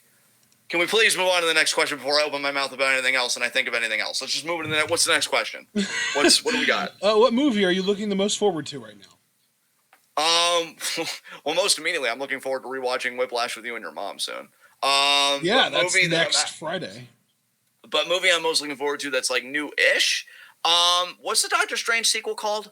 The Multiverse of Madness, and that's also my answer. Yeah, Doctor Strange and the Multiverse of Madness, definitely. Yes. Definitely. If the question is specifically for the year 2020, though, I would still say New Mutants, man. The New Mutants is the one. Yeah, definitely. But definitely Multiverse of Madness. Third question from Abel: who's winning the Super Bowl and why? Who's in it? Is this a question for both of us? It sounds like just a you It is question. for both of us. That's why I was sitting back and letting you go first. Who's in it? It's the Chiefs and the 49ers. Could you just give me a quick rundown of their history? Okay. Well, I'll tell you what. Why don't I pull this up right here? The Chiefs were 12-4 in the regular season. Oh, I can actually pull up strength of schedules too. That's exciting. Let's see. I love how into this shit you get. That's amazing. The Chiefs were 12-4 in the regular season. They had a strength of schedule value of 0.2, and that's a scale that goes into the negative. So that's like slightly more difficult than average schedule. They in the playoffs were able to defeat the Texans, and I think that's it, actually. Yeah, they beat the Texans 51-31 in their one playoff game. And then they beat the Titans 35-24. The Titans, who actually knocked out the Patriots and Ravens in their prior two playoff games. And then the 49ers were 13-3 this season with a strength of schedule value of plus 0.4. So slightly tougher than the Chiefs, but, relatively similar. And the 49ers in their two playoff games have defeated the Vikings, who had previously defeated the Saints, and the Packers, who had previously defeated the Seahawks. And is that really the only game they played? Yeah, I guess so. I have one more question before I give my answer to this. Well, I wasn't even ready to be done yet. So if you want to cut me off, you can. But if you want me to keep going, I can. I'll just keep going, and then I'll know to ask my question. Okay. So the 49ers had the second highest scoring offense in the league with 479 points. The Chiefs were fifth with 451 points. But yardage-wise, they were much closer. 49ers, 6,097. Chiefs, 6,067. Yards per play, though, since obviously they didn't run the exact same amount of plays, the Chiefs averaged 6.2 yards per play. The San Francisco 49ers 6.0. So the Chiefs ran fewer plays than the 49ers, but they averaged more yards on a per play basis. So I'll just stop there because I like to just get the offensive stats in because, offense tends to matter more than defense. So I'll let you ask your question now. Any significant injuries heading into the Super Bowl for either team? Ooh, that's a good question. Let me pull up the team pages. Look at me putting in effort on a football question that I knew was like for both of us. Because normally I just let you drive, but I'm like, no, I ain't gonna be exposed. Fuck that. Fuck you guys. I would say that the most significant injury for the 49ers is Quan Alexander, their one starting linebacker. He's pretty good. Misses a lot of tackles, but he's really fast, so he gets to the ball carrier a lot. So even if he does whiff, he'll slow him down so that they don't gain as many yards. They also, Jaquiski Tart is still injured, and he's a really good coverage safety. He would have probably made a difference against Travis Kelce, who is one of the Chiefs' best receiving weapons. No injuries for the Chiefs, though. No significant injuries, because all the guys that are listed as being on the injury report practiced in full today. So they're not going to miss the game. Then I'm going to go with the Chiefs. I feel like having every piece available helps. I was leaning towards the 49ers when you talk about the record and the schedule, but I don't know. Were those injuries like recent or have they been dealing with them for a while? I guess that should be another question I have before I lock that in. Well, the thing is, they're injured, but they're also not necessarily going to miss the game for sure. Let me look up Quan. Let's see. Quan Alexander is probable. Okay. It says he has a pec injury, but he is projected to play in the Super Bowl.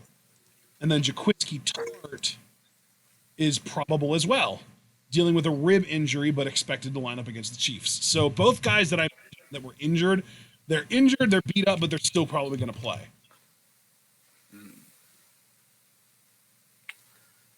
Any other questions that you might want to ask? No, my intellect's run out. Now I'm going to be exposed because I asked all the intelligent sounding questions I could think to ask. Let me just fill you in a little bit more then. Actually, I did have another question, and I apologize if you answered this already because admittedly I was looking at chat and other stuff. What was the most points given up in a game for either team? How points given up? You said. Yeah, how good are they defensively? How many points have they allowed the other team? The most points given up by the 49ers, let me pull up both pages. Let's see, the most points given up by the 49ers was 46 to the Saints. Ooh. They still won that game 48-46, but they did give 46 points to the Saints. And the most points given up by the Chiefs was 35 to the Titans, and they lost that game, but then they kind of, redeemed themselves by beating the Titans 35-24 in the playoffs. So, neither team, I'm guessing, is known for their defense? The 49ers are. The 49ers are much more known for defense and run the ball, whereas the Chiefs are much more known for high-profile passing game offensively. I'll go with the 49ers then. Okay. I'll go with the 49ers. How are you feeling? Well, I mean, based on just what I just said, the fact that the 49ers are known for their defense and running the ball, and they gave up more points in the season at one point than the Chiefs, I don't know. Yeah. That's a bad sign to me. And it was to the Saints, and the Chiefs are known for their prolific passing game a lot like the Saints. So to me, that's even if you just knew that much, I would be like, oh, well, the Chiefs are probably going to win then because they're going to be able to pass on the 49ers like the Saints. You know what I mean? Yeah. Yeah. But, regardless of trying to limit the information, just based on everything that I do know, the Niners are more likely to win, but I'm going to be rooting my ass off for the Chiefs because I fucking hate the way that the 49ers win games. And I just want the Chiefs to prove that passing truly is the way to win and stop all this sort of bullshit speculation that, the running game is making a comeback. No, it isn't. It's just fucking small sample size issues, you pieces of shit. Yeah. Sorry. I get really passionate. No, I love it, man. I love it. I just went on a fucking diatribe about politics. You can have fun with your football. Yeah, Christ. but then politics is a little bit more meaningful and worth being passionate for than a meaningless football game. I mean, true, but honestly, dude, no, not doing it again. Move on to the next We'll question. get ready to do it again anyway, because our fourth question from Abel is, how can we make the world a better place? Oh, fuck you, Abel. Fuck you. Do you want me to go first, and maybe I'll cover enough bases that you'll only have a little bit to add? Better than that, you sweet-ass bitch. You're answering this question entire. My diatribe was the answer ahead of time. You fucking got this. Fuck all this. Guillotine 2020. That's my fucking answer, Abel. God, you can't fucking draft it. You have the audacity to me to make a better world. How about you make a better roster first? Going after his soul again. Second time. And you know what, Abel? You know what, commentaries even. You know what, Abel? I know this is incredibly toxic, and I wouldn't say this about anybody else, but if you've gotten bodied Jackie. If you've gotten bodied so many times, and again, I wouldn't say this to anybody else in any other context, but if you've gotten bodied so many times, maybe look in the mirror because you are everything that's wrong with you. Face! Oh, poor Abel. That was too far. You knew what you were doing, Abel. You know exactly what you do, and I'm not tolerating your shit. You answer the fucking question. I like how Abel has the heel turn of the century, and he's not even around to witness it. Like, he hasn't said anything in chat in, like, probably over a half hour at this point. It's been so long since he said anything. He's probably not even here. I will keep bodying this handsome motherfucker until he learns. Learn, goddammit. Oh, there.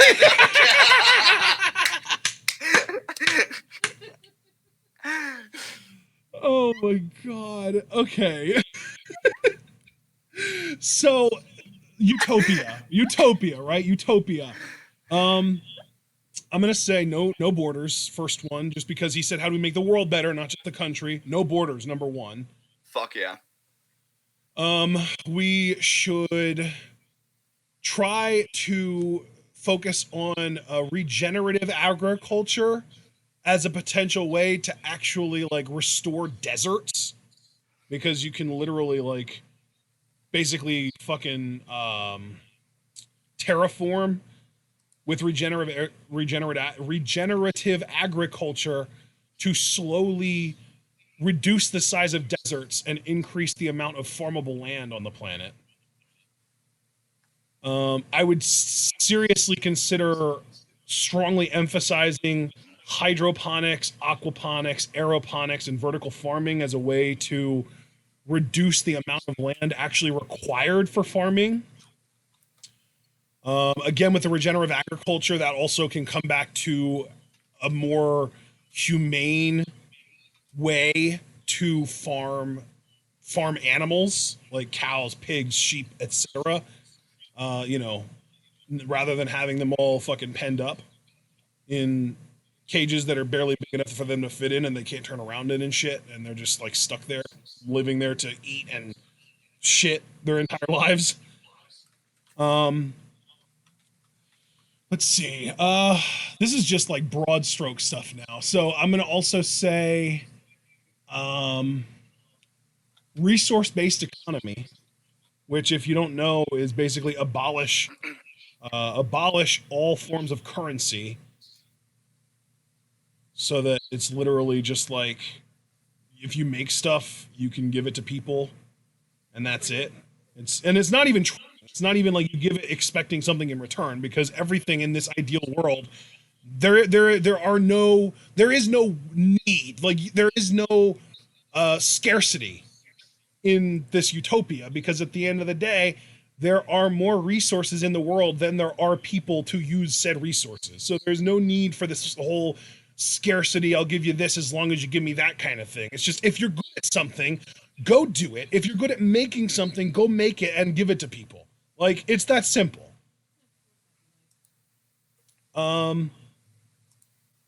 Anything that is too complex for individual people or groups of people to reasonably create on their own would be government issued, like vehicles, and obviously we've already mentioned the internet. That kind of stuff would literally just be free to all via the government.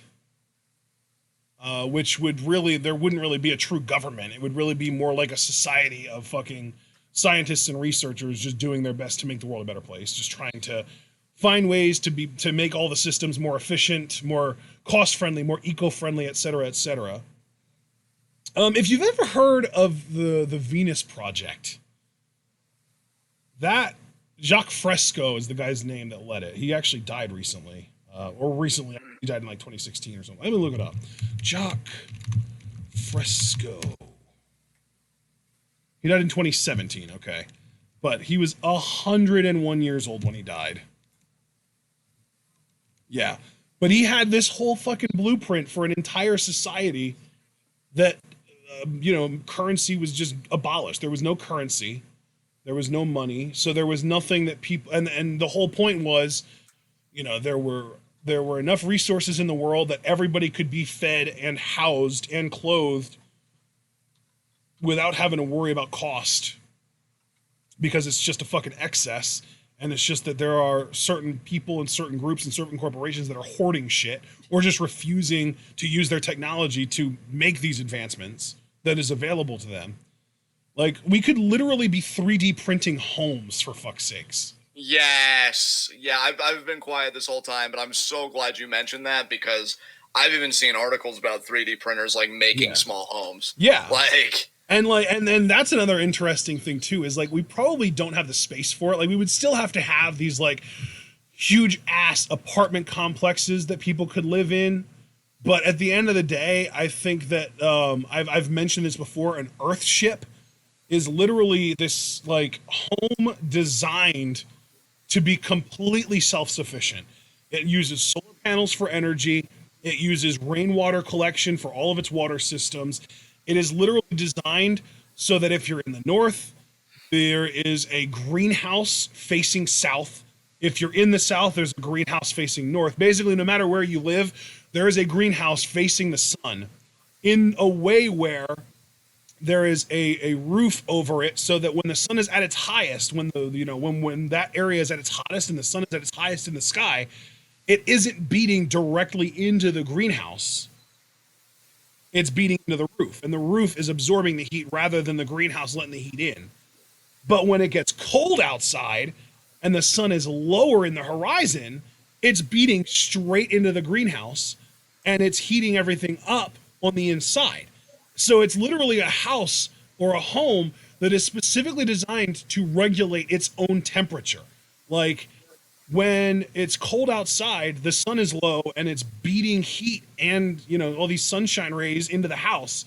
And not only then is that keeping the greenhouse warm, because you've got this greenhouse at like the front of the house that you would enter through, but it's also beaming all this energy into the back wall, and the back wall is a mound of dirt.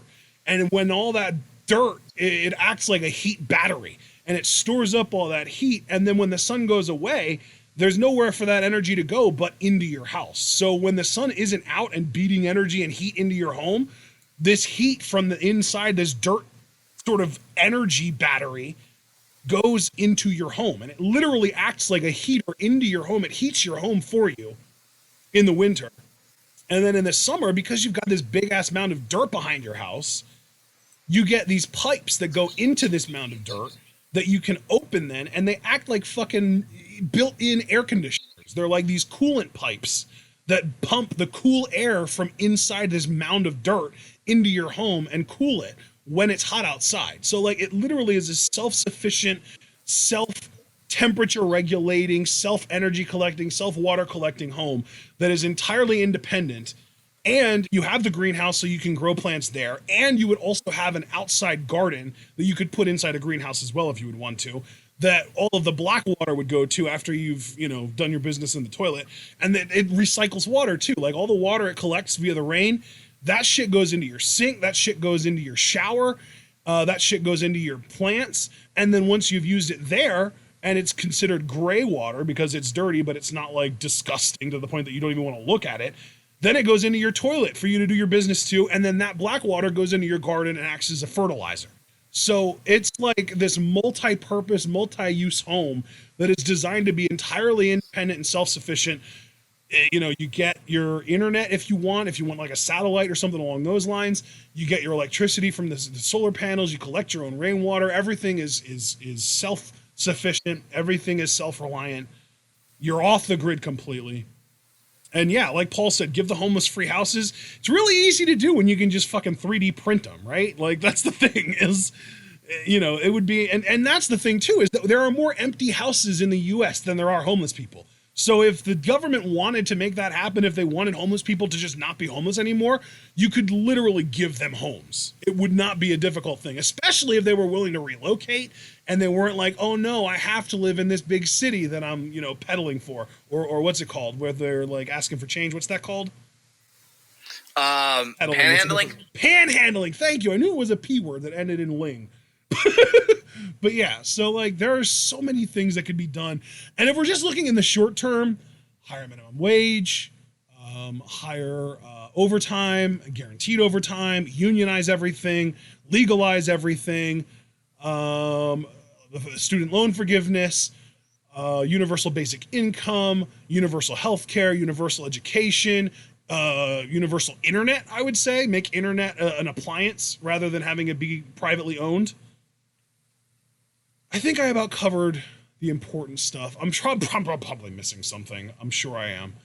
But I'm trying to talk about things that affect everyone. Trying to talk about things that affect, 99% of people. You know what I mean? Right. Yeah. So those are how I would make the world a better place. Am I forgetting anything really important that you just want to touch on before we move on, John? Honestly, even if you were, I don't have the space mentally, right, to go, because after the big rant I went on, I really just wanted you to have that, and I second pretty much everything you've said here. I didn't find any like, oh, well, what about this or anything like that. So I think for now we can table this. I'm sure Abel will ask more political questions in the future. But his fifth and final question is not one. That's awesome. What is it? What do we got? He said, last and most important question, who has the best hair in wrestling? I mean, Morrison's hair is still fantastic all this time later. That is true. But at the same time, Elias is really rocking it. Yeah, he is. He's got a fucking mane. I still feel like Drew's a beast, like just in the face, like hair and facial hair combined. I think I'm gonna say Elias though. I feel that. Yeah, I feel that. Bandito. Oh, you just made me swoon over here. God right damn. though, like he's got such good hair that he's got us convinced that he's handsome under the mask because of how great his hair is. That is a man right there. Muy caliente. All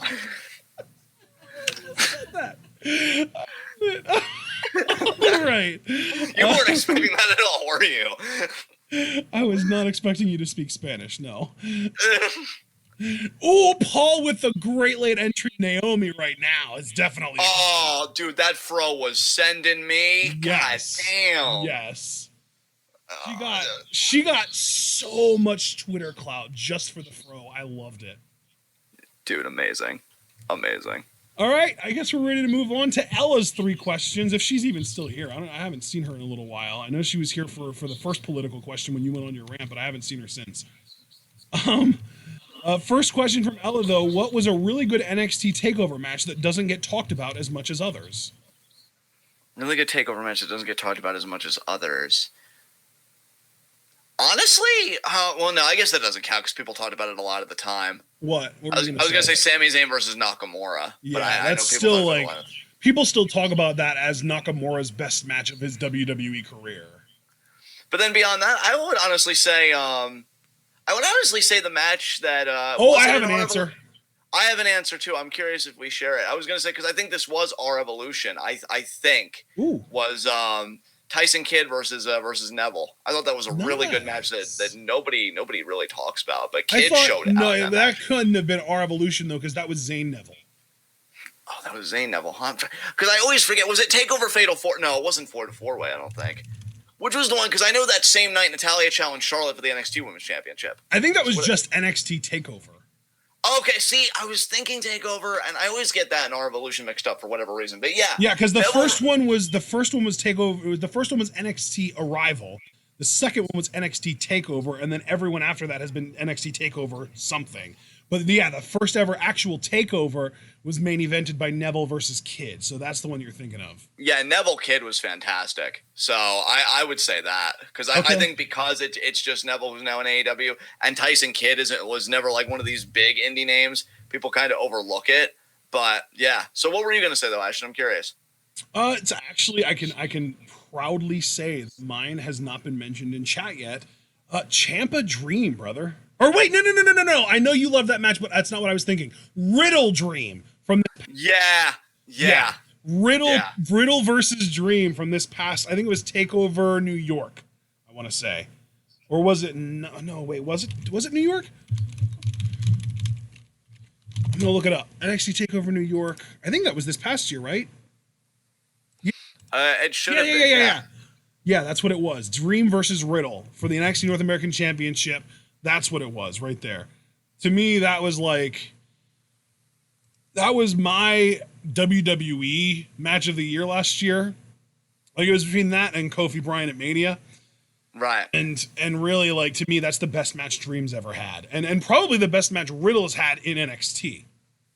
Aside from the one Cole match he had on an episode of NXT TV. Right. Yeah, dude, I agree with you on all counts. That match was fucking phenomenal. I love that answer. Love that answer. All right, second question from Ella, who is in chat, by the way. She did say Tyson Kidd was so good in chat. Second question from Ella. Just for me personally, should the Tampa Bay Buccaneers keep Jameis Winston? What would you think of Phillip Rivers in Tampa? I do think they should keep Jameis, and I don't think they should go with Rivers. I feel like Rivers is a worse fit for Arians' system than Winston is.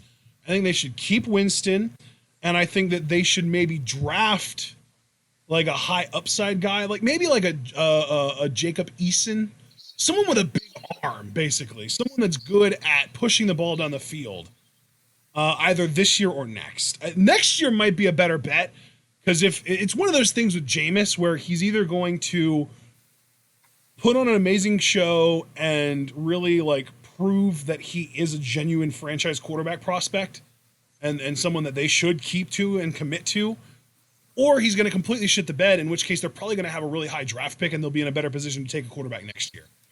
Because this year, I feel like Jameis did pretty well, but he threw a ton of interceptions. Let me actually look up Jameis' stats, because I think he threw like 20 plus interceptions. 30. He threw 30 interceptions this year. That is insanity. But he also threw over 5,000 yards. He had 8.2 yards per attempt. He was over 60% completion. Like, he threw too many interceptions, and that's a bad thing without a doubt. But he's still making so many positive plays that I feel like it's more worth it to keep him around than to just throw him out and say, no, he turns the ball over too much. Because another big thing with me is that interceptions are also a lot more unstable. Like, they're literally the least stable quarterback stat. So the way that the stability thing works is it's basically how much of it is truly this quarterback's skill set versus how much of it is just noise and randomness. And you know, like that, like it's the NFL. So in the NFL, naturally, you know, you're going to have a lot of chaos. How much of it is that chaos versus how much is that quarterback's skill? And like the first thing that stabilizes sack rate, and the second thing that stabilizes completion percentage, and then it's YPA, and then touchdown rate, and interception rate is the last thing to stabilize for quarterbacks.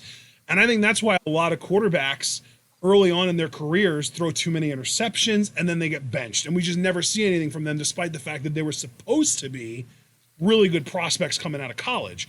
Well, a big reason behind that is that they just get unlucky. Like, you know, they'll throw it, it'll get tipped off the receiver's hands and caught by a defender, or they'll throw it to a place where they thought their receiver was supposed to be, and they'll just have a miscommunication and a defender will catch it.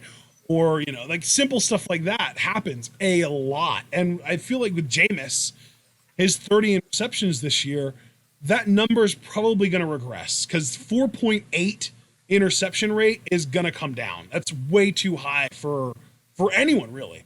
But his touchdown rate, his career touchdown rate is 4.7%, which is above average. It's above the league average.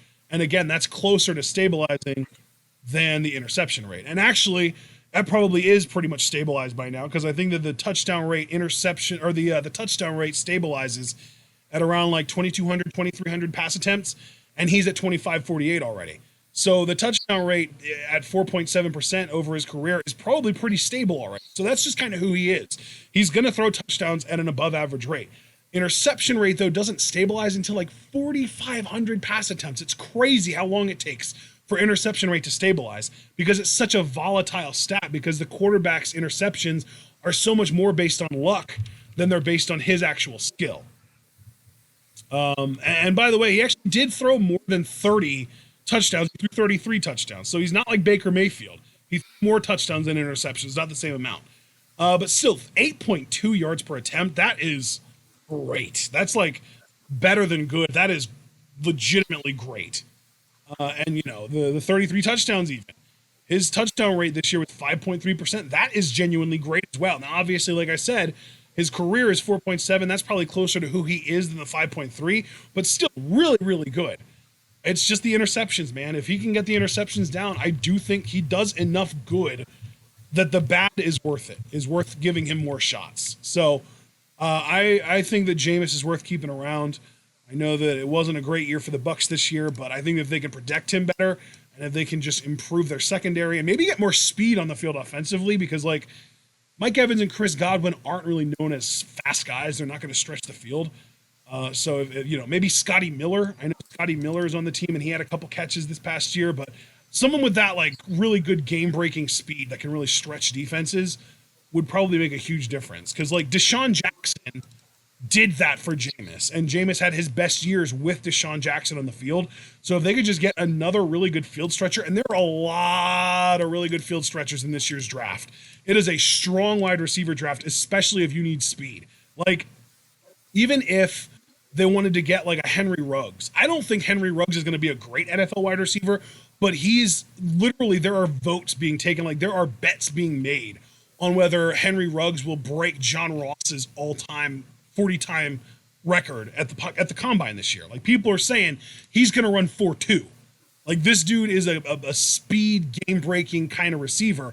Even if he's not going to be that consistent, like every year wide receiver, top 25 wide receiver kind of producer, he will make defenses play Tampa Bay's offense in a different way, and it'll open things up and make Jameis's job easier because he'll have less tight windows to throw into. So I think keep Jameis, give him more help, especially on the offensive line, and give him some speed on the wide receiver slot, like on the, you know, I guess it would be the flanker. Give him a fast flanker, since Godwin is mostly in the slot and Evans is the X, the split end.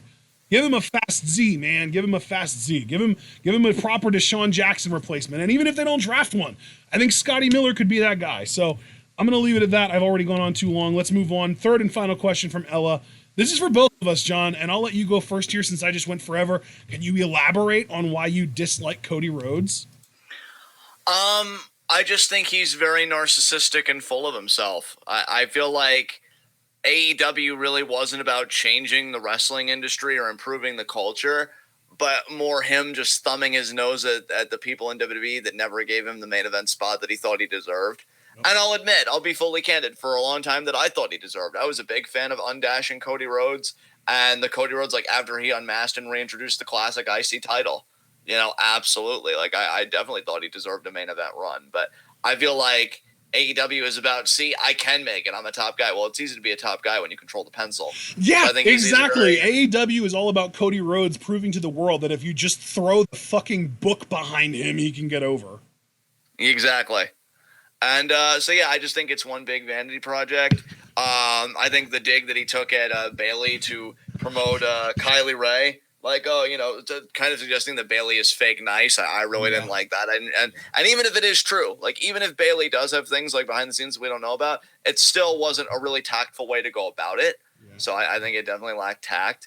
Yeah, I don't know. There's just something very hubristic and insincere about him. I think he talks about like how they listen to fans, but like you had one fan quite rightly point out, like, oh, shouldn't you do video packages for these people that are in your rankings? And he got defensive, like, oh, they've been in the rankings for like a while now. How couldn't they know who they are? And I think he's a guy, like, he's a decent enough wrestler for mid card and occasional upper mid card. Maybe they, like, you know, every once in a while world title shot if you need to fill a pay-per-view. Yeah. But I think he's a guy who his And he does perception his of best himself- work as a heel too. So like this whole thing with him trying to make himself the hottest babyface in wrestling is just that much more pathetic. Yeah.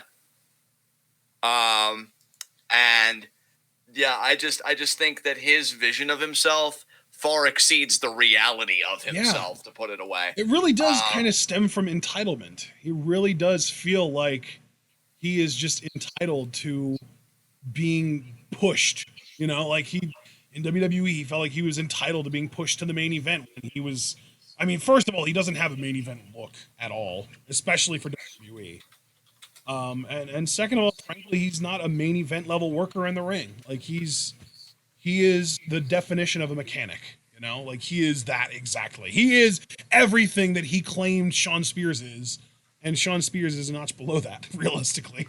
Yeah, which You know? again, it's really always fascinating when you see like how just booking and writing makes certain people, because the 10 gimmick, which Ty put his back into to his credit, like the writing of having him lose certain big matches and stuff made him more vulnerable, made him a bigger act. I still feel like if he would have stayed in NXT a bit longer, he would have been the one and not Drew to end Bobby Roode's NXT Championship reign. Yep. But now since going to AEW and kind of getting away from that and being more of a heel, it's like, yeah, it's just kind of meh for me.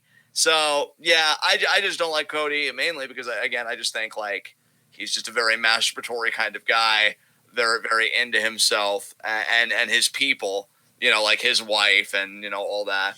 Oh, and, especially his fucking wife. Jesus Christ. Brandy Rhodes is not good at anything related to wrestling that doesn't have to do with something she has control of. Like, she has no control over her personal appearance. Like, obviously she hits the weight room, so she keeps in shape, fine. But she has nothing to do with the fact that she's hot. Like, there are a lot of people that are in shape that aren't hot. Brandy Rhodes being hot isn't something she controls beyond just making sure that she stays in shape. But the shit that she does control, like, oh, I don't know, wrestling and promos, she's awful at. Yeah. So that's really all I have to say. Actually, do you have anything you want to add? Because it seemed like you were assenting to a lot of what I was already saying. Well, yeah, because like to me, the whole thing with Cody Rhodes is he is there. Here's what I'll say. Ditto everything John just said. He's entitled. He thinks that he's owed being made a star when he's not. Not everybody that gets into wrestling deserves to be a star. And just because you're Dusty Rhodes' son doesn't entitle you to that, because you don't have half of Dusty's charisma. You don't have a tenth of Dusty's charisma. And the biggest problem that I've had with him since the first time I saw him work in PW fucking G is that he drags people down to his level. So if you put him in the ring with a Bandito, you put him in the ring with a Will Ospreay, you put him in the ring with a Sammy Guevara, you put him in the ring with Darby Allin, no matter who you put him in the ring with, if they are more exciting and more fun to watch in the ring than he is, not against him, they're not. He makes everybody slow down. He makes everybody come down to his level because he is this like Southern style wrestling elitist, and he thinks that that's the best way. So if you don't do it his way, you're wrong. So if you're not used to doing things his way, he'll make you do things his way for your match with him. And I've always hated him for that. And then like, and he keeps getting over pushed because all these fucking bookers are marks for his dad. You know, like Ghetto was a huge Dusty fan, and he gave Cody the fucking US title, and he gave him multiple world title shots in New Japan. Like, it's gross. And yeah, like even Marcus saying what he was in WWE before Stardust was his ceiling. And that was when he was, if I remember correctly, that was when he was like, you know, like the clean cut, dashing, not necessarily dashing, but like post mustache, just straight up, straight shooter, you know, the whole thing with Dustin, the feud with Randy Orton and the Authority, all that shit. Which was good. I'm not trying to say all that shit as in like, oh, it was bad, but it was good. But that, I agree with Mark, that was the best he was ever going to be. And to this day, that is the most I've ever enjoyed his work. Yeah, I think that about covers it. Yeah. All right, let's move on to our 5 questions from Alex Foster. These are the last 5. First up, what advancements in technology could you see affecting wrestling over the next few decades? I want to go first on this. Sure. Because the first and the biggest one to me, if there's ever a real breakthrough in live, accurate translations, and now we're talking about like computer learning, like AI, like auto translate, that will be a revolution in wrestling because you will be getting people in other countries being able to come into the country, you know, in this case, the US or over to Japan or whatever, cutting promos in their native language and not having to be a heel for it because you'll have subtitles showing up on the Titantron. Completely agree. Yeah, abso-fucking-lutely. That's the next big thing in wrestling, in especially in mainstream wrestling, because like the indies won't necessarily be able to afford that kind of technology. But for WWE, and they will be the first ones to do it for sure. As soon as there is like a huge breakthrough in sort of language science and machine learning and, you know, the ability for computers to learn how to translate one language into another, that right there is going to be the next big sort of step forward in promo technology, because the WWE is going to be able to have someone come out, whether it's Nakamura or Asuka or Kyrie or Io or shit, even Andrade in Spanish. They're going to be able to have someone come out, cut a promo, be a fiery baby face. They cut a promo in their own language, and the people can look up at the monitors above the ring, or they can look over at the Titantron to see what the person's saying if they don't understand what they're saying already. That is the next big thing right there. Wow, your answer kicked my ass, goddamn. Because really, I was just gonna say, honestly, if we could ever get stem cell research up and running medically for these performers, yes, like, because here's the thing, dude, my answer did not kick your answer's ass because you're looking out for the health of the wrestlers. Nothing like that. Yeah, and that's the thing, man, like health and longevity, because you talk about the careers that get cut short, especially because of concussions and brain damage. Yes. I think advancements in both stem cell and particularly brain science, not because I think the two most common injuries, now I'm not saying that others aren't, guys, I'm just saying in my experience of almost 2 decades of watching wrestling, two most common injuries, spinal stenosis, concussions. Does spinal relate to the neck? Because I was going to say, well, yeah, that's what killed Misawa. Yeah, okay, yeah. So, like, yeah. It was, that's what killed Misawa. That's most likely what killed Pero Aguayo Jr. Yeah, like, that was fucking Austin had it, Paige, Edge. Like, yeah, spinal stenosis is the biggest thing. And I think stem cell could cover both because of how radical it is. Yep. So I feel like if you were to unleash the potential of stem cell research, you revolutionize the wrestling industry, because if WWE, and you know too, WWE with their PR machine, they would probably be the first big partner to donate, to partner up with like a medical research facility or whatever that supplies that shit. You know, and you're talking about brains. No, you know what? No, I'm going to say no, because stem cell research is still a bugaboo for the conservative part of the country. Fuck, and Vince is like hyper conservative. Fuck. Yeah. If you know what, realistically, it would be fucking AEW that would be the first. Do you think, though, that WWE, just for pragmatics and the PR and stuff, wouldn't just swallow that ideological pill and just be like, okay, no, dude, let's because do it? it's an anti-religious thing. They don't want to alienate their religious customers. They don't want to do that. I bet you they wouldn't.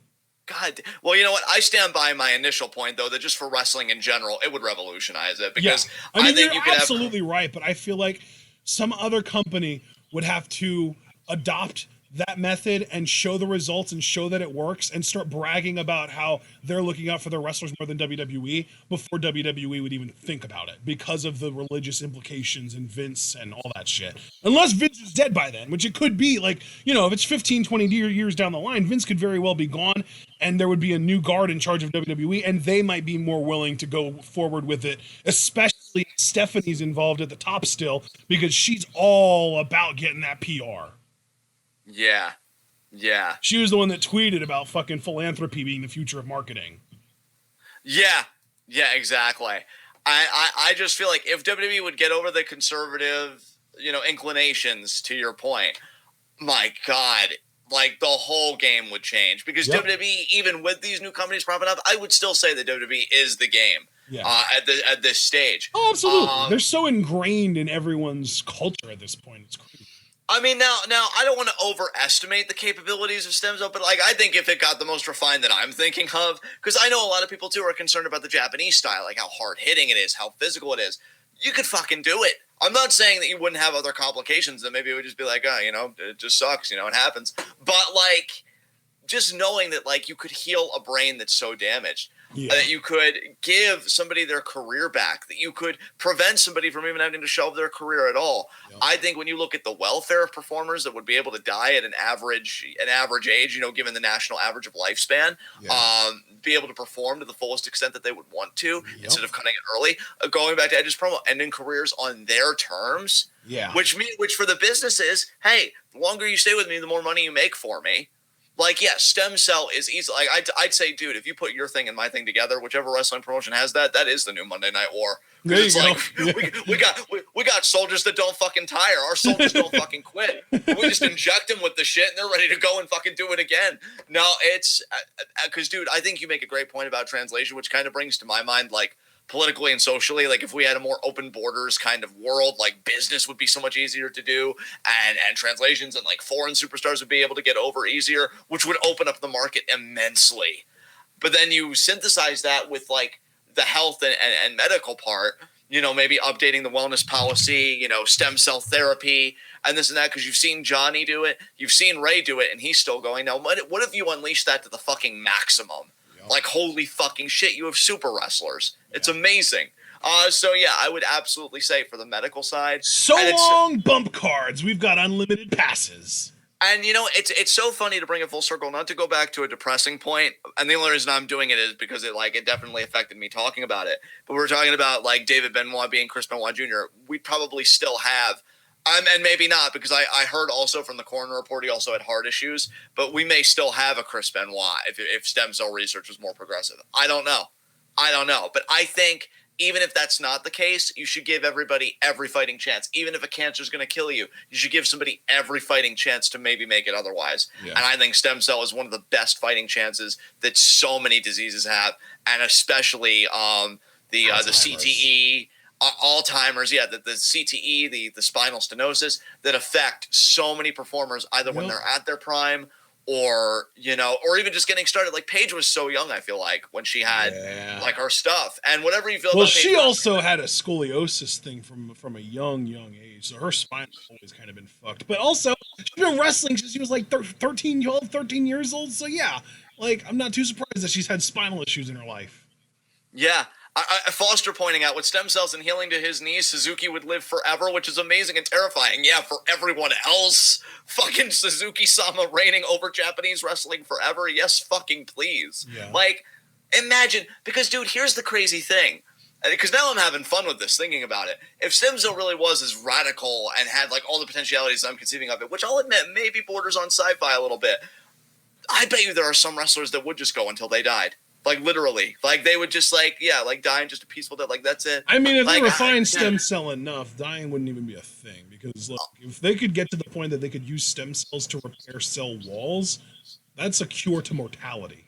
Well, yeah, and you've even said, they're going to dissect the cancer cell one day, and they're going to figure this shit out. So if you synthesize your medical advancement with, it's over. No wrestler is ever going to retire again. Those that really love it, fuck yeah, they'll be putting on the spandex every fucking day. Like, let's fucking go. And another thing, too, it would make more money for them, because if we're talking about, not suffering seriously from injuries, you know what that means? They could take more dates. Because that means they could take more bumps, which means they make more money. Fund this. Why are we not funding this? To go back to the Family Guy line. Yeah, stem cell. Definitely. Stem cell for pro wrestlers. I love it. Second question from Foster. What wrestling entrance themes of retired/semi-retired wrestlers should go to current roster members?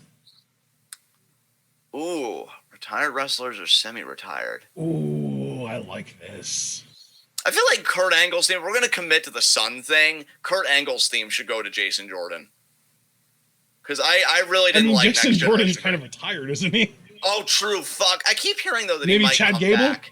Chad Gable, definitely. Yeah. Once he overcomes the Shorty G thing, on the other side of that, he gets Kurt's theme. Yeah, definitely. That's going to be my answer, because that's just the easiest, most straightforward answer, so. I would love to see them find, not necessarily like another Vladimir Kozlov, but like another big, intimidating guy. Maybe another like an Eastern European guy too, like someone that's got like hair on their back and shit. You know what I mean? Yeah. That's like a bigger, like a 6'2" plus, like a Rusev almost, but like Rusev's too charming for this to work for.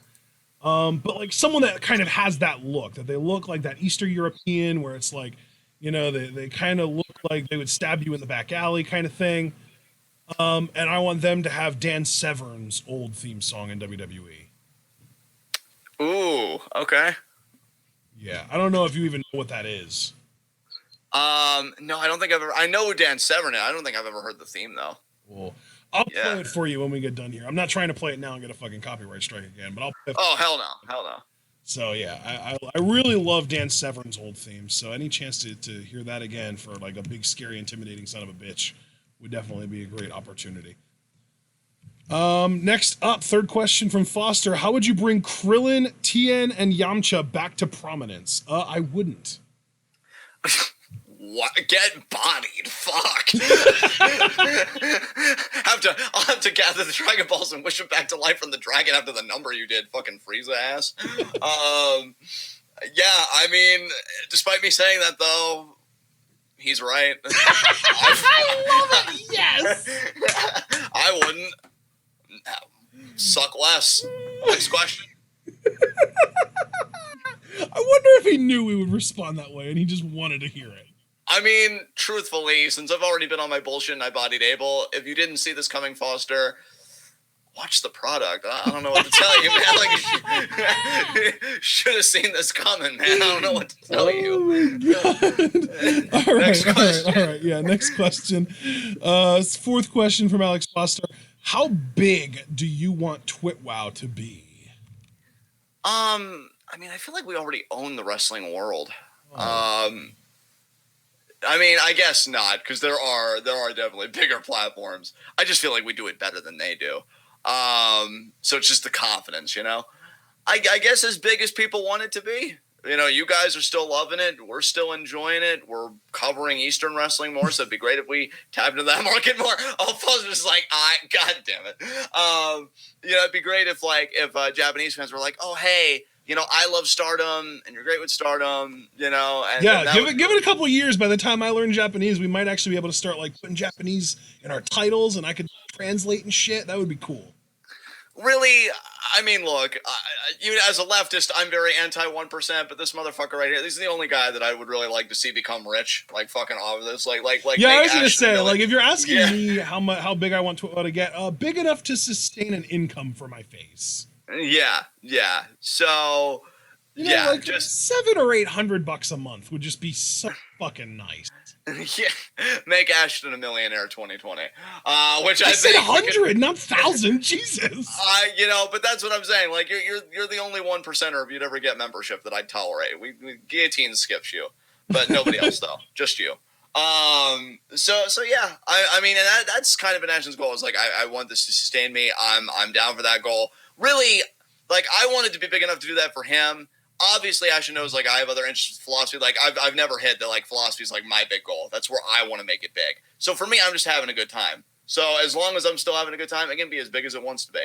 And if it sustains him, that's a bonus. So, let's get it done. That's all I can say about that.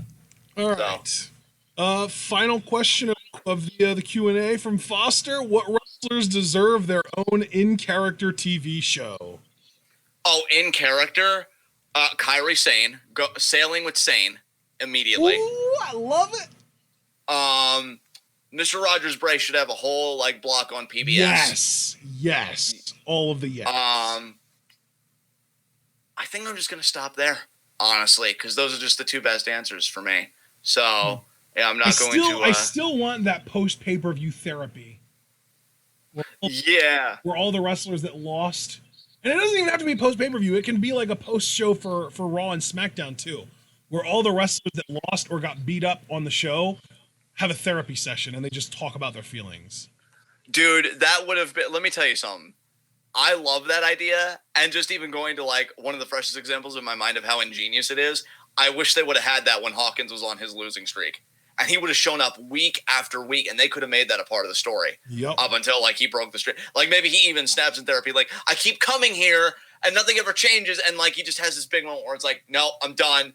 I'm done coming here because I'm gonna win. I'm not gonna be here. Insert event here. And like they could have made a big thing out of it. I love that idea, dude. I fucking love that idea. So in character, so I guess yeah, that works. I already said Fiend, and I said Sailing with Sane. God, I'm so proud of that one. Yeah, I don't know, man. Because I guess the only other thing I could think would be like a show Elias. You know what's funny? I was going to say Heath Slater, but Elias is even better. And Elias is literally drifting like town to town before a WWE show. He hits up bars and he hits up clubs playing songs. That I think we should. The table. We could make that like a 15-minute show on Adult Swim every week. Yeah. Yeah. Let's see. There needs to be a roast for a superstar every month. Yeah, I'm totally on board with that idea. I've never been a big fan of roasts personally. They're hit or miss with me. I think it all depends on the talent being roasted and the talent's doing the roasting, obviously. Because like Joan Rivers' roast, and especially Gilbert Gottfried's segment, is still one of the funniest like things I've ever fucking heard in stand up. But like other times, it's just a complete bore and it's pretty lazy. So yeah, it's pretty hit or miss. I just mean like how mean-hearted it feels to me. I'm just like, yeah. I want people to make fun of you. I don't understand this culture. Help me understand. I don't know if I want to understand, honestly. I guess the only other show, like if I just wanted to kill time, because obviously we already have Up, Up, Down, Down. So maybe Xavier Woods being a game tester would be an interesting show. Because like he would test games before they come out. And obviously he'd have to talk about bugs and stuff. But like just general feel, like am I feeling this game or not? Maybe you could still how about Coffee with Claudio? Or I guess it would be Coffee with Cesaro. There you go. That was like a YouTube series at one point before he came to WWE when he was in Ring of Honor. So I think he actually started streaming on Twitch as well. So yeah, and there was one other person I wanted to. Oh yeah, just a really simple, really simple show, like almost like what do they call like shows like Robot Chicken? Just like I think there's a specific term for shows that are that short. I guess just a short, whatever else. Like just cooking steaks, but with Otis and Tucker. Just get Otis his own show.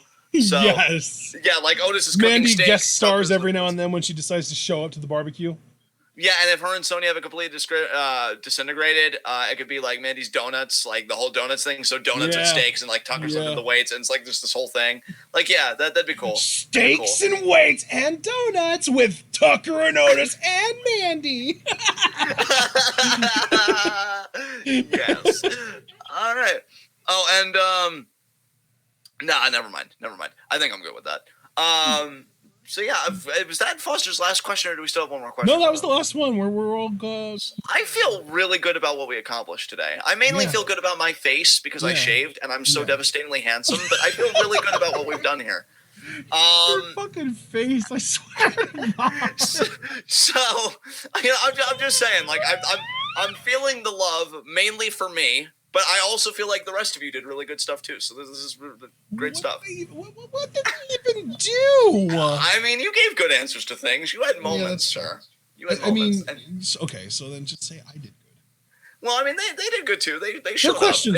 I liked most of the questions. Yeah. Your questions were good. I mean, Abel was kind of a bitch bag, but I'll talk to him later. It's Abel always brings the fucking political questions. I swear.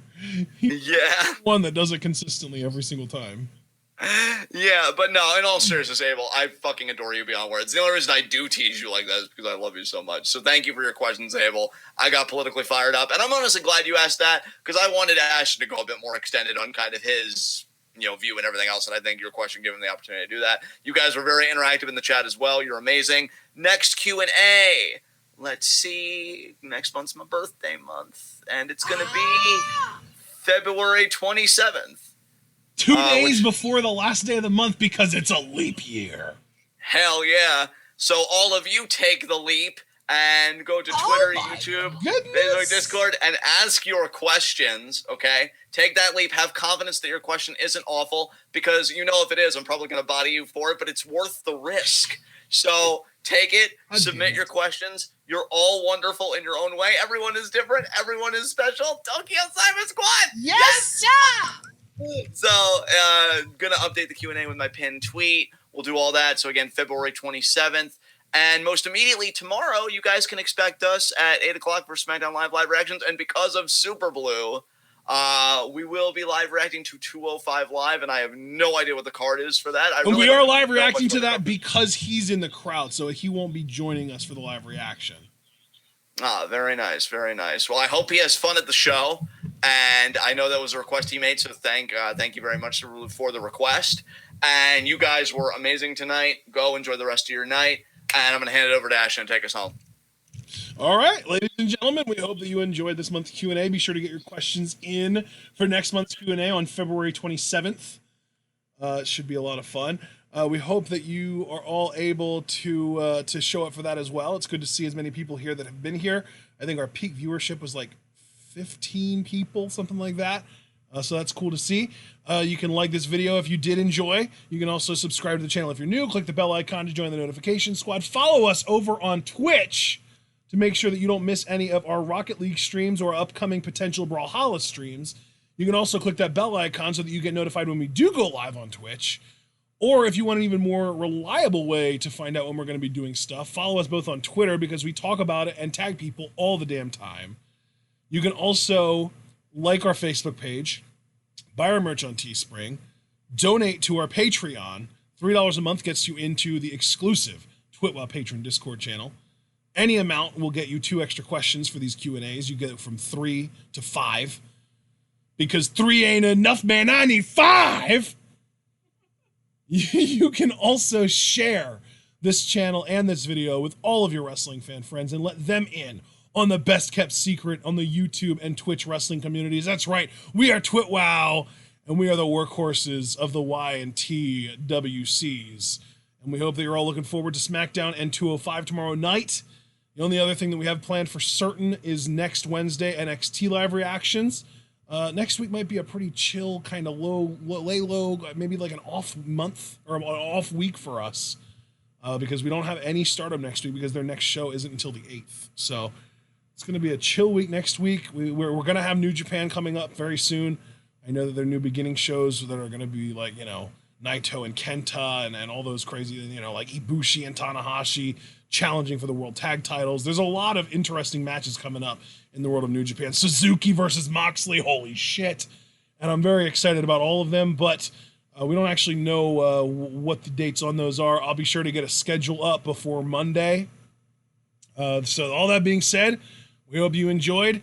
And of course, whether it's for SmackDown tomorrow night or 205 or NXT on Wednesday, whatever it happens to be, most important thing that we ask for you to do is remember to stay tuned.